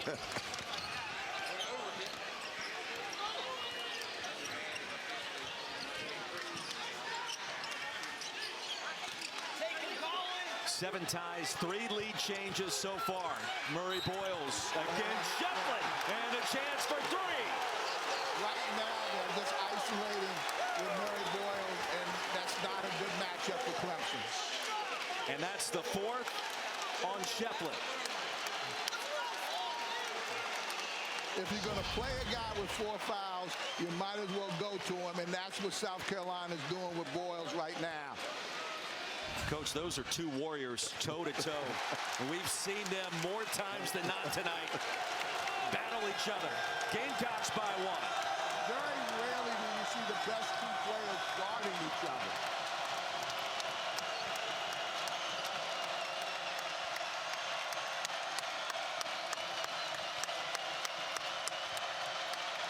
Wiggins for 3. Chauncey Wiggins gets it back in a fresh 20. Hunter off the pump fake. Tigers will reset. Chase Hunter came from way outside to help deflect that ball out, so Clemson gets another offensive opportunity. Wiggins right between the wickets. Highbreeder saved it. Desperation. And Murray Boyles a rebound. Colin Murray Boyles, coach, has scored the last 7 for the Gamecocks. Under 4 minutes to go. Back to the well one more time. The bounce pass, Studi inside. This South Carolina team is so unselfish. They work on this in practice a lot. They share the basketball. That's why it's awful hard just to lock in on one guy, because they do share the ball so well. Here comes Chase Hunter. CNB, another rebound. Gamecocks will walk it up.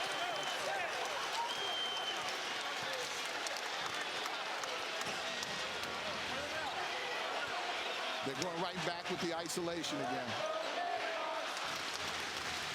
And why not? This matchup worth the price of admission. How about the passing? Ugasuk. This place was ready to erupt.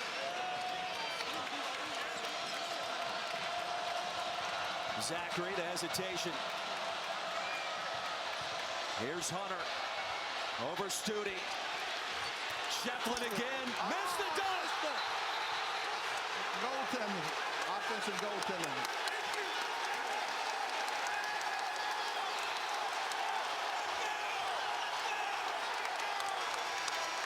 Shefflin, a point-blank opportunity. Gamecocks by 3. 72-69, 2:47 to go in Columbia.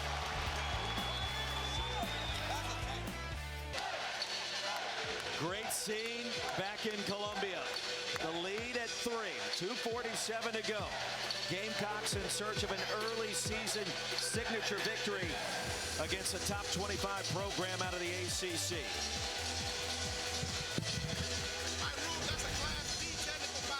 Ian Shefflin moments ago on the attempted dunk, missed it, held on to the rim, and we're getting the official word right now.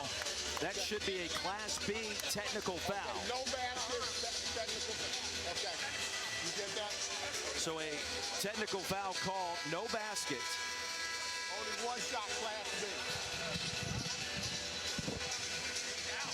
And the Gamecocks will get the technical free throw as a result. Yes. Coach, it's tough to hear. Yes, Pat Adams was standing right in front of us and talking as on loud the previous as he play, it could. would be a Class B technical foul. The one shot for South Carolina, and the ball be put back and play the point of interruption. Okay. Okay. So Shefflin, with that Class B technical foul, it does not count as a personal foul. No. It's not a team foul. No. So he is not disqualified with his 5th personal. Gamecocks will get the free throw on the other end. A huge turning point, considering it could have been an easy 2, and instead South Carolina gets a chance It might for a have free been throw the on the other easiest end. shot Shefflin had all day. Gamecocks get possession. That's a big miss by Ugasuk. Yeah. Well, what are we going to get next in this one, Coach? We got a lot of basketball to play. We got a lot of basketball to play.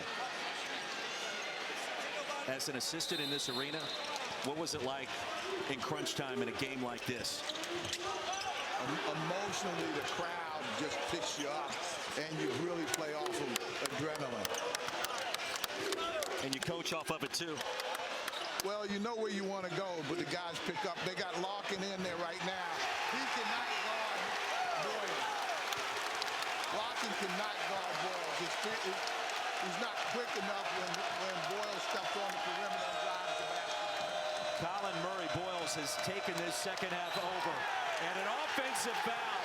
Larkin's got to be careful. He just fouled out.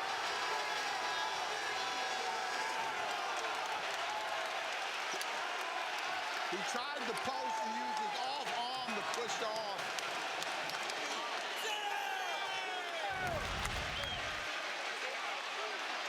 An easy call on Murray-Boyles. It's easy call. Right there, you see he's holding off and pushed off that way. This has been a tough day for Larkin. Third leading scorer on the bench for the rest of this game for head coach Brad Brownell. And he exits with only 4 points tonight. Came in averaging 12. And Larkin is really a talented player and means a lot to this Clemson team. But he struggled tonight. He hasn't been quick enough to guard the post guys of South Carolina. Colin Murray-Boyles with 9 of the last 11 South Carolina points. He's got 12 on the ledger since coming back with 4 fouls. Approaching 2 minutes to go. Shot clock at 10. Ugasa on Wiggins. Murray Boyles on Shefflin. He's too much to handle on that low post. An absolute force inside. 20 points tonight for Colin Murray Boyles. The lead at 7. Hunter. Three-pointer is good. That's what he does. Hunter is really dangerous in crunch time. He's got to be more aggressive, I think, for Clemson to come out of this thing with a win. That stops a 9-0 run by Carolina. Here's Murray Boyles, a spin, baseline, not this time. Shefflin clears. Hunter wants it and takes it. And connects. 1-point game. Hunter has been involved in so many close games. And an offensive foul gives it back to the Tigers. Oh my God, what a turn of events. Zachary hit the deck. Clemson's going to get it back. Back-to-back triples by Chase Hunter in a brand new ball game. Clemson's pressure has created problems for South Carolina. Under a minute to go. Wiggins for the lead. And the rebound grab by Thomas.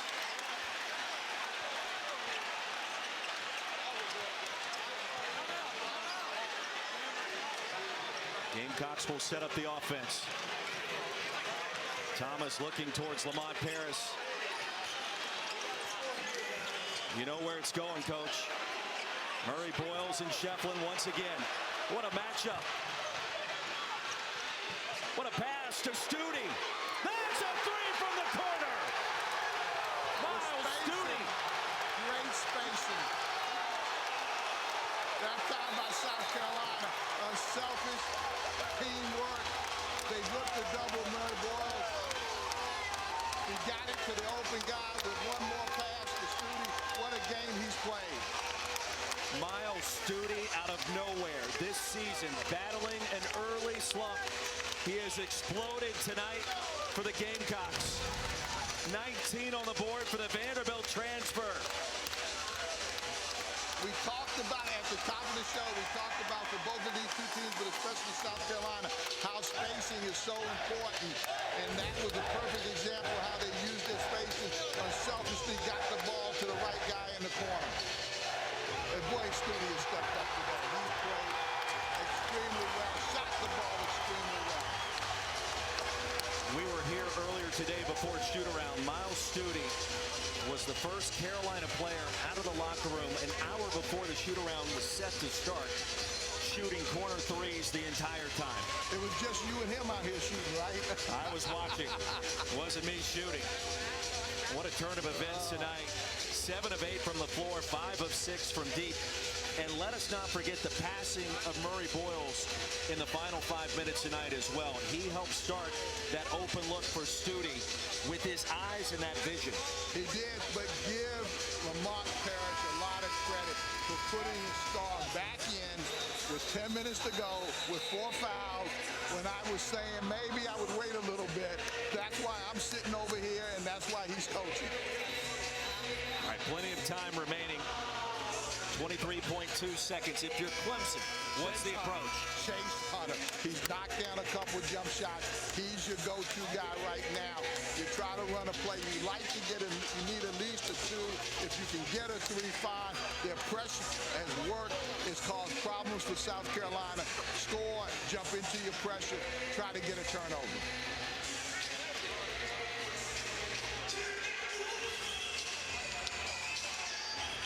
The lead is 4. The game has been electric.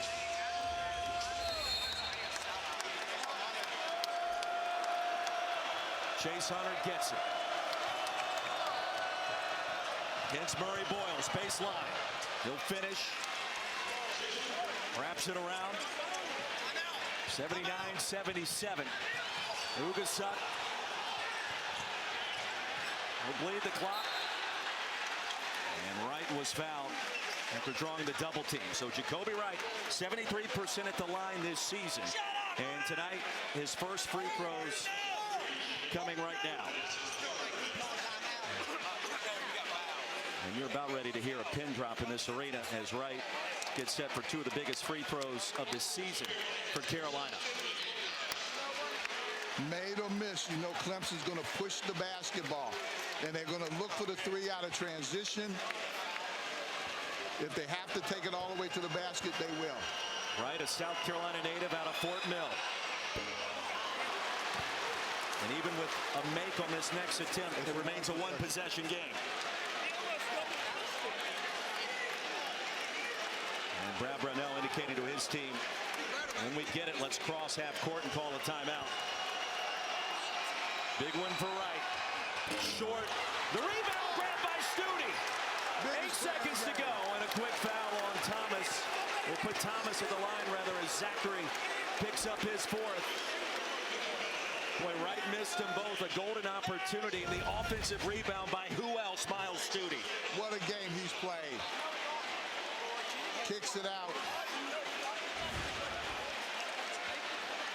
Now it's up to Thomas to go to the line. 64% free throw shooter. Money. 5 of 7 at the line tonight. 7.5 seconds to go. And Brad Brownell will call a timeout. Tigers have one more remaining. This timeout is as much to ice the shooter as any strategy right now. Miles Studi has done it outside, a little bit in, but that offensive rebound, perhaps the biggest board of the season for the Gamecocks. I tell you what, he stepped up really big in this ball game. And the thing about this South Carolina team, I mean, they jumped out, had control of the game. Clemson made a run, took the lead, but they fought back. And even in foul trouble, different guys have stepped up in different parts of the game to help give them control of this basketball game. Women's team in the house, Dawn Staley's Gamecocks. We saw Coach dancing courtside moments ago. Shane Beamer is here. And what a scene at Colonial Life Arena. All smiles for that man, Miles Studi. He has stepped up in an enormous way when his team and his program needed him the most. And Colin Murray Boyle has really done a great job. She's having fun. She swags her. She always has fun. Swags her. But what a game he's played. I mean, in foul trouble, coming in, dominating the last 10 minutes of this basketball game. All important. Second free throw. Thomas missed it. Shefflin the rebound. Picked up by Murray Boyles. Tigers got to go. Here comes Chase Hunter. Bakes it in. He baked it in. 0.3 seconds to go. Chase Hunter has won to help win more games for Clemson. Overtime in Columbia? Are you kidding me? We are tied at 80.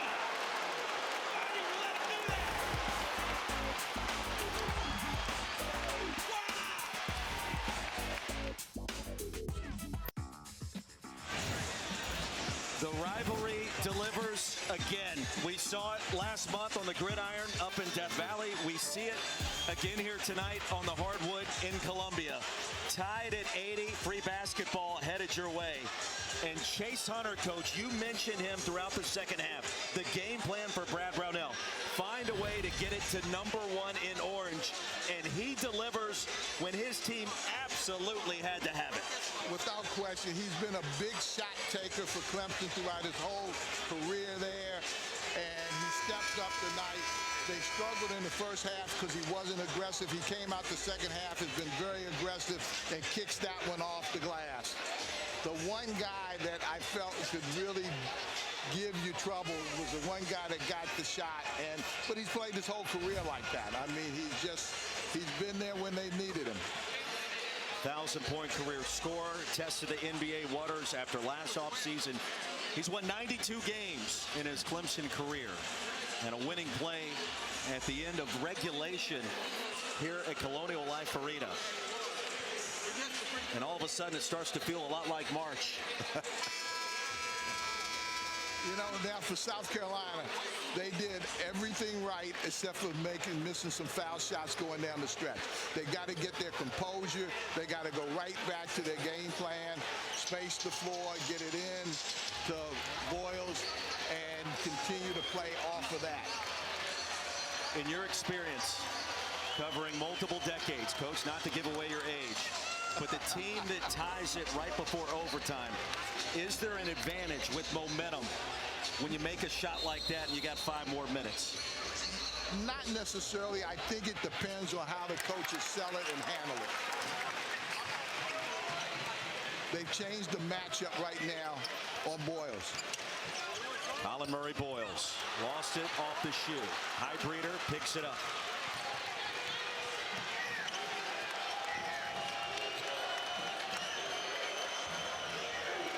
Clemson and South Carolina renewing hostilities tonight. Shefflin lost it, needed out of bounds. Gamecocks will get it back.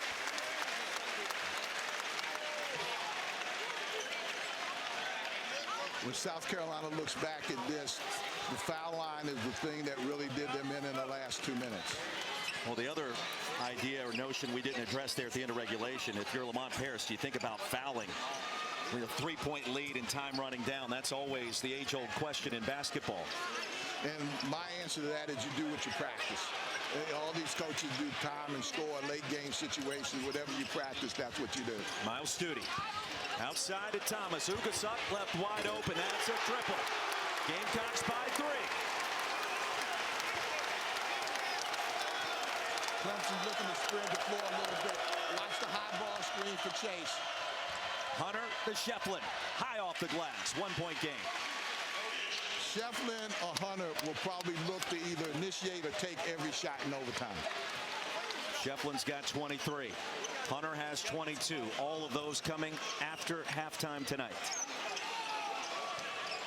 Colin Murray Boyles. Man on a mission. Only a sophomore. Shot clock down to 7. Ugasuk wants it. Against Zachary.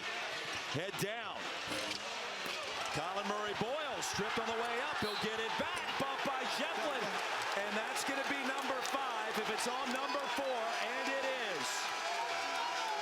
Big time offensive rebound that time by Boyles. He has played his heart out in this second half of this basketball game with 4 fouls. But you have to give Shefflin a big pat on the back. That young man has also played extremely hard and extremely well for Clemson. You talk about the heart and soul of this Clemson team. Locken has fouled out. Shefflin has fouled out. Another double-double with 23 and 12. Third leading rebounder in America. Lived up to the billing tonight. But will have to sit on the Clemson bench the rest of this game. And here's the man of the hour for Carolina. He's got 21. Boy, has he done it. Not only with his shot selection and scoring, but also with his passing. 22. Lead back to 3.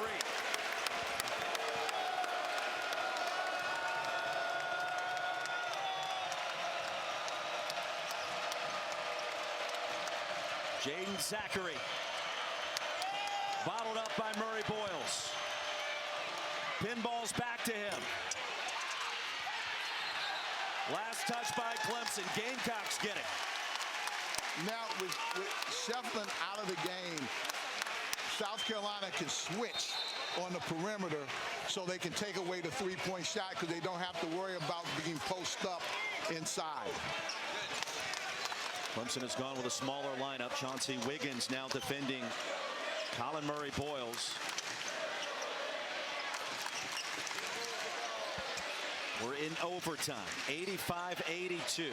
9-win Clemson in the top 25, 7-win South Carolina in search of that signature victory for Lamont Paris this season. Wiggins pinned it against the glass. That's goaltending. They'll review that sequence. For the moment, South Carolina leads by 5.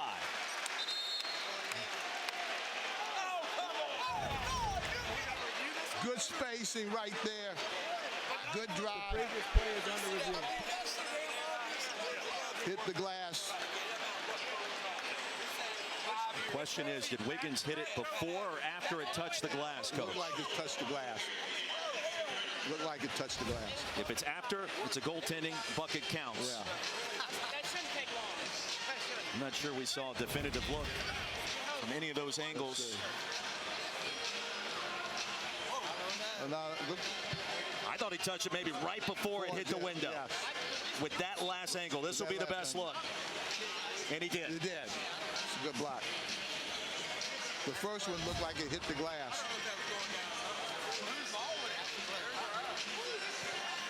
So after review, we will get the official word from Pat Adams. And they should remove those 2 points for South Carolina. It was close.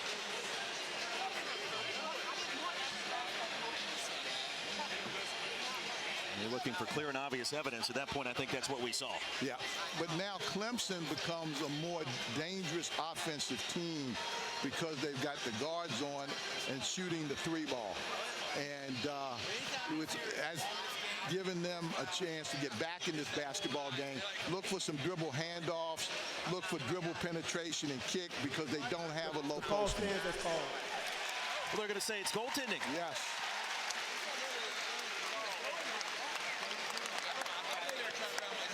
I believe that was the original call. If so, that was the initial indication. Let's see.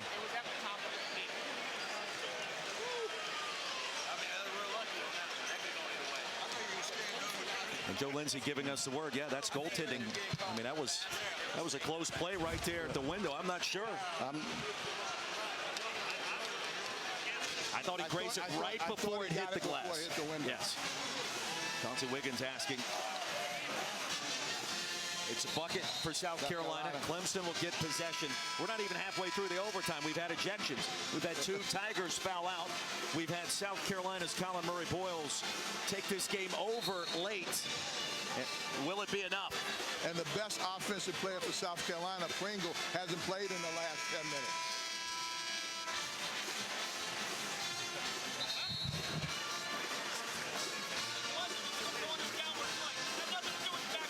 Joe Lindsay clarified that for us as well. Yeah. The ball was on the downward flight, so in that moment, it's goaltending. Had nothing to do with the glass.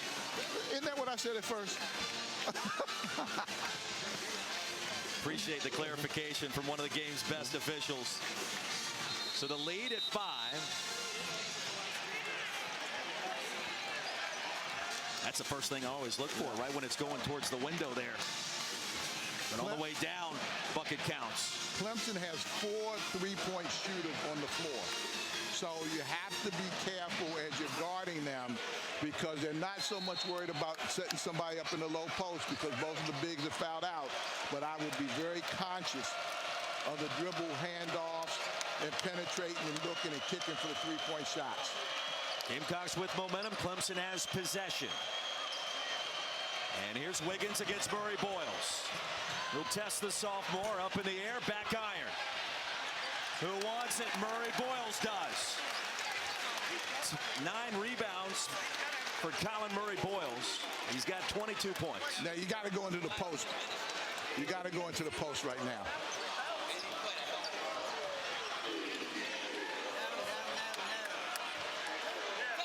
No clear out on Wiggins. Now the double team. 4 to shoot. Open look for Thomas. He'll get it back. Thomas hung in the air forever and connects. And Lamont Paris calls a timeout. His team out in front by 7. He really wants to set his defense right now.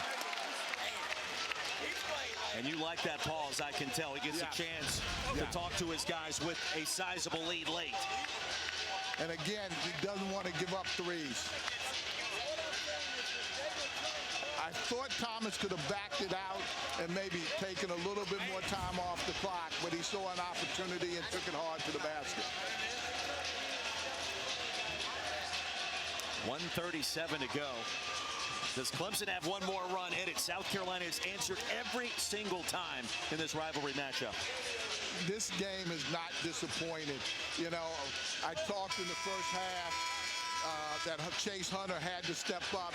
He was a no-show kind of in the first half. He stepped up big. South Carolina's had to handle that. But the thing that's dangerous about Clemson right now is they got 4 3-point shooters on the floor. And so you have to be conscious of it if you're South Carolina. And we saw Clemson erase a 7-point deficit late in regulation with Chase Hunter banking in a 3 at the buzzer to tie it up at 80. And Gamecock fans are hoping it's a repeat of November 30th. And what a game that was. What a game this has been this evening. And for Shane Beamer, he knows a lot about it. He knows. He's coaching this just like he does football. Once you're a coach, you're always a coach. He's coaching time and score, situations. Hey, we had a targeting penalty early in the second half, didn't we? There was some football. Jaden Zachary kept the dribble alive, just barely. Hunter launching for 3, and he connects 89-85. And don't go anywhere yet. 1:27 to go and a timeout called. They've got 4 3-point. Clemson has 4 3-point shooters on the floor now, and so it makes it difficult. And that's what Lamont is telling his team at half court now. We got to switch everything and take away the threes. 2s won't hurt us, but the 3s will. The mentality for a team trying to complete this comeback here. You're down 4, but with that last 3 by Hunter, it still feels like you've got a lot of time. You're not necessarily thinking about fouling in a situation here. You're going to try to play this possession out, I would assume. Yes, if I'm Clemson, I would try to play it on out. But I think it's important for South Carolina to put Murray Boyle back more so in that low post position because Wiggins, it's tough for Wiggins physically to be able to guard him there. Harry Clark, Roy Philpott, what a game this has been tonight. You saw the production for Chase Hunter and Jaden Zachary. Tigers now back on defense. You got to believe that Lamont Paris wants to get it inside to number 30. But he's going to face some full-court pressure right now, and that's given South Carolina a little bit of problems earlier in the game.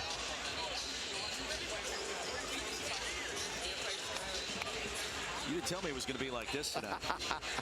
I think you knew. You didn't tell me. So out of the timeout, this game has seen a little bit of everything. And Chase Hunter, a magician. 5 for 5 from 3-point range in this second half. Here comes the pressure.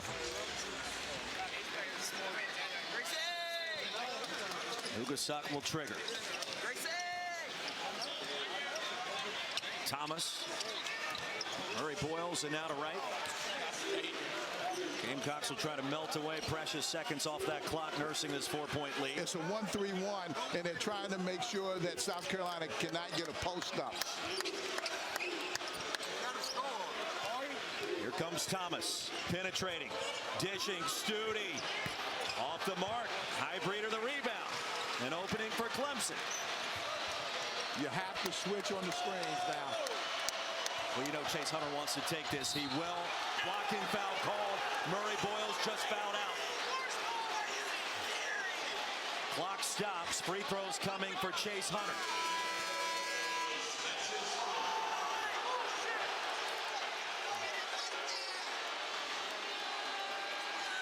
Good recognition that time. Taking the ball hard to the basket. Well, bang, bang play. Bang, bang.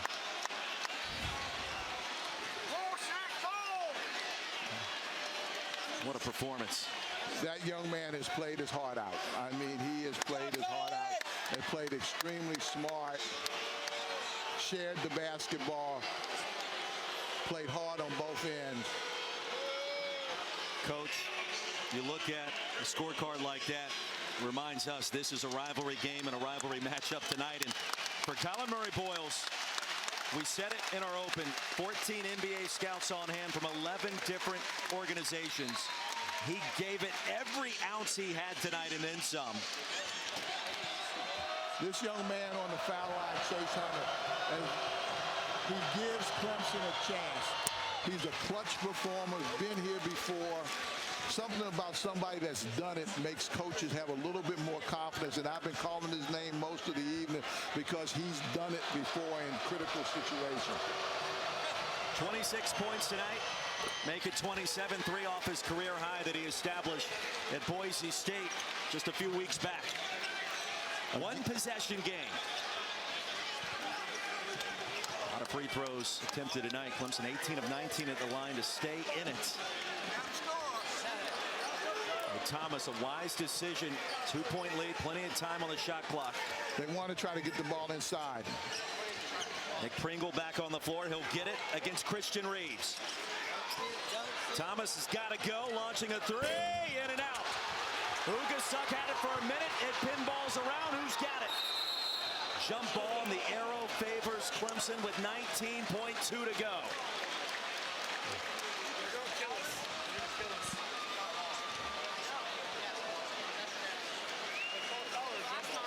Shot clock is off. The Tigers will get it. A couple of timeouts remaining, and Brad Brownell converging with his staff.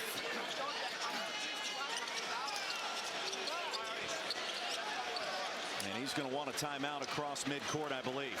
The matchups are going to be really important, and I just think you've got to switch a lot of actions so you don't get hung up in screens. Shefflin has fouled out. Murray-Boyles has fouled out. Dylan Hunter's been ejected. Here comes Jaden Zachary, and a timeout's going to be called. All right, Coach, I need to know. You go for the 2 or the 3. That's the question. What do? You're on the road. It's your arch rival. You got plenty of time. You could get the best shot, the easy shot, perhaps, on a drive to the bucket with Hunter. Well, first of all, I'm putting the ball in Chase Hunter's hands and let him make the call and make the decision with floor spacing. If he can get to the basket and with a good-looking 2, take it. If he has a good-looking a shot at a 3, off some action, I expect to see some sort of dribble handoff or spacing the floor and just have Zachary drive and look to kick. If you're Lamont Paris, the same question. What are you telling your guys? My matchups are so very important, but I am switching, but not to the point where I just give up a 2. I want to protect the 3, but I'm not just going to let somebody drive to the basket without some sort of rim protecting. You know, these type of games create a hero because inevitably somebody winds up getting the ball or taking a shot that it wasn't diagrammed to do, and that creates a lot of different effects after that. I mean, they're going to try to take away Chase Hunter. He may make a tough one, but he's going to create an easier opportunity maybe for somebody else. That's what makes this thing so hard for coaches. It's mid-December. It feels a lot like mid-March. 14.9 seconds to go. 2-point lead for the home team. And everybody from South Carolina is told, rebound the basketball. Go rebound the basketball. Nick Pringle on the floor. Murray-Boyles fouled out moments ago. No Ian Shefflin for Clemson. And it all comes down to this.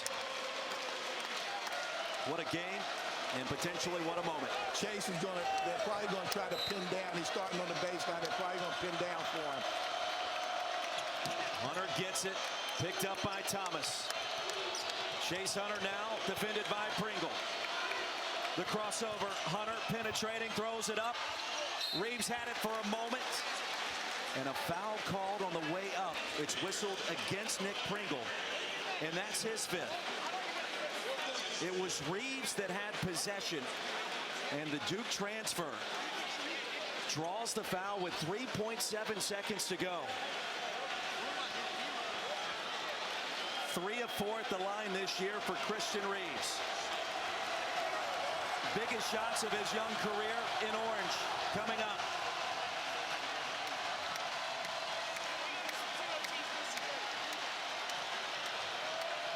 Pringle fouls out. He needs 2 to tie. In and out. He missed it. Blocking out and rebounding becomes the most important thing right now. One more free throw coming. A timeout is called, and that first miss changes everything. My question for you: Misses the second. do you try to miss it intentionally? Miss the second, and what they try to do is the 2 inside guys cross. One guy will step in the lane and try to put a body block on the guy that's supposed to block out so the other guy can sneak around. Or you send somebody in from up top, so offensive help, offensive rebound. But you have to miss this one. It's the game of the night in college basketball, 89-87. One more free throw for Christian Reeves, a Charlotte, North Carolina native. And they'll go over some last-second instructions here. And we'll see if he wants to try to miss it intentionally.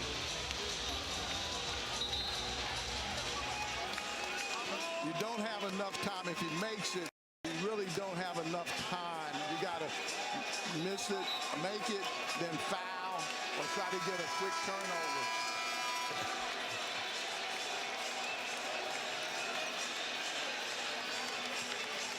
Reeves back to the line. It was interesting right before that first free throw. He went over, dapped it up with Coach Brownell a little bit. The knuckle handshake. Well, coach is always positive. He was trying to put some confidence in a player that only attempted 4 free throws on the season, the first 11 games before that first attempt. Look at the 2 bigs inside, try to cross and tap. Reeves banks it in, so he did that accidentally. It makes it a 1-point game. You have to come get the ball and not put it on the floor. 89-88 and a quick foul. Jamari Thomas, who was clutch moments ago, just 0.2 seconds eclipsed off the clock. Jaden Zachary just fouled out.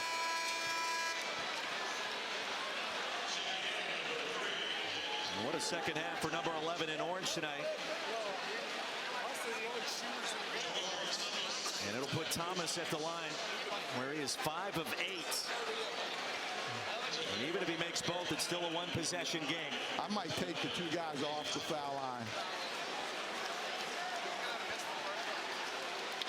No timeouts for Clemson. And that's important in this moment. Gamecocks with 1 remaining. And for whatever reason, they're going to halt Thomas' free throw attempts for a moment. And they'll adjust the timer, it looks like. Pat Adams gives the thumbs up over towards the scorer's table. That made Thomas wait an uncomfortable extra 10 seconds. He rolls in the first one. It's still a 1-possession game. Fine Chase Hunter. Thomas made both. The lead at 3. We've been here before. He's telling him to foul. Lamont's telling him to foul. Wiggins, a deep pass to Hunter. Hunter gonna get a clean look to tie. No! 91-88 in the game of the night in college basketball. One of the great rivalry matchups between these 2 teams. The Gamecocks find a way in a 3-point win in overtime. Let's get you to Baton Rouge, LSU and Stetson. Kevin Fitzgerald, Carolyn Peck. Take it away.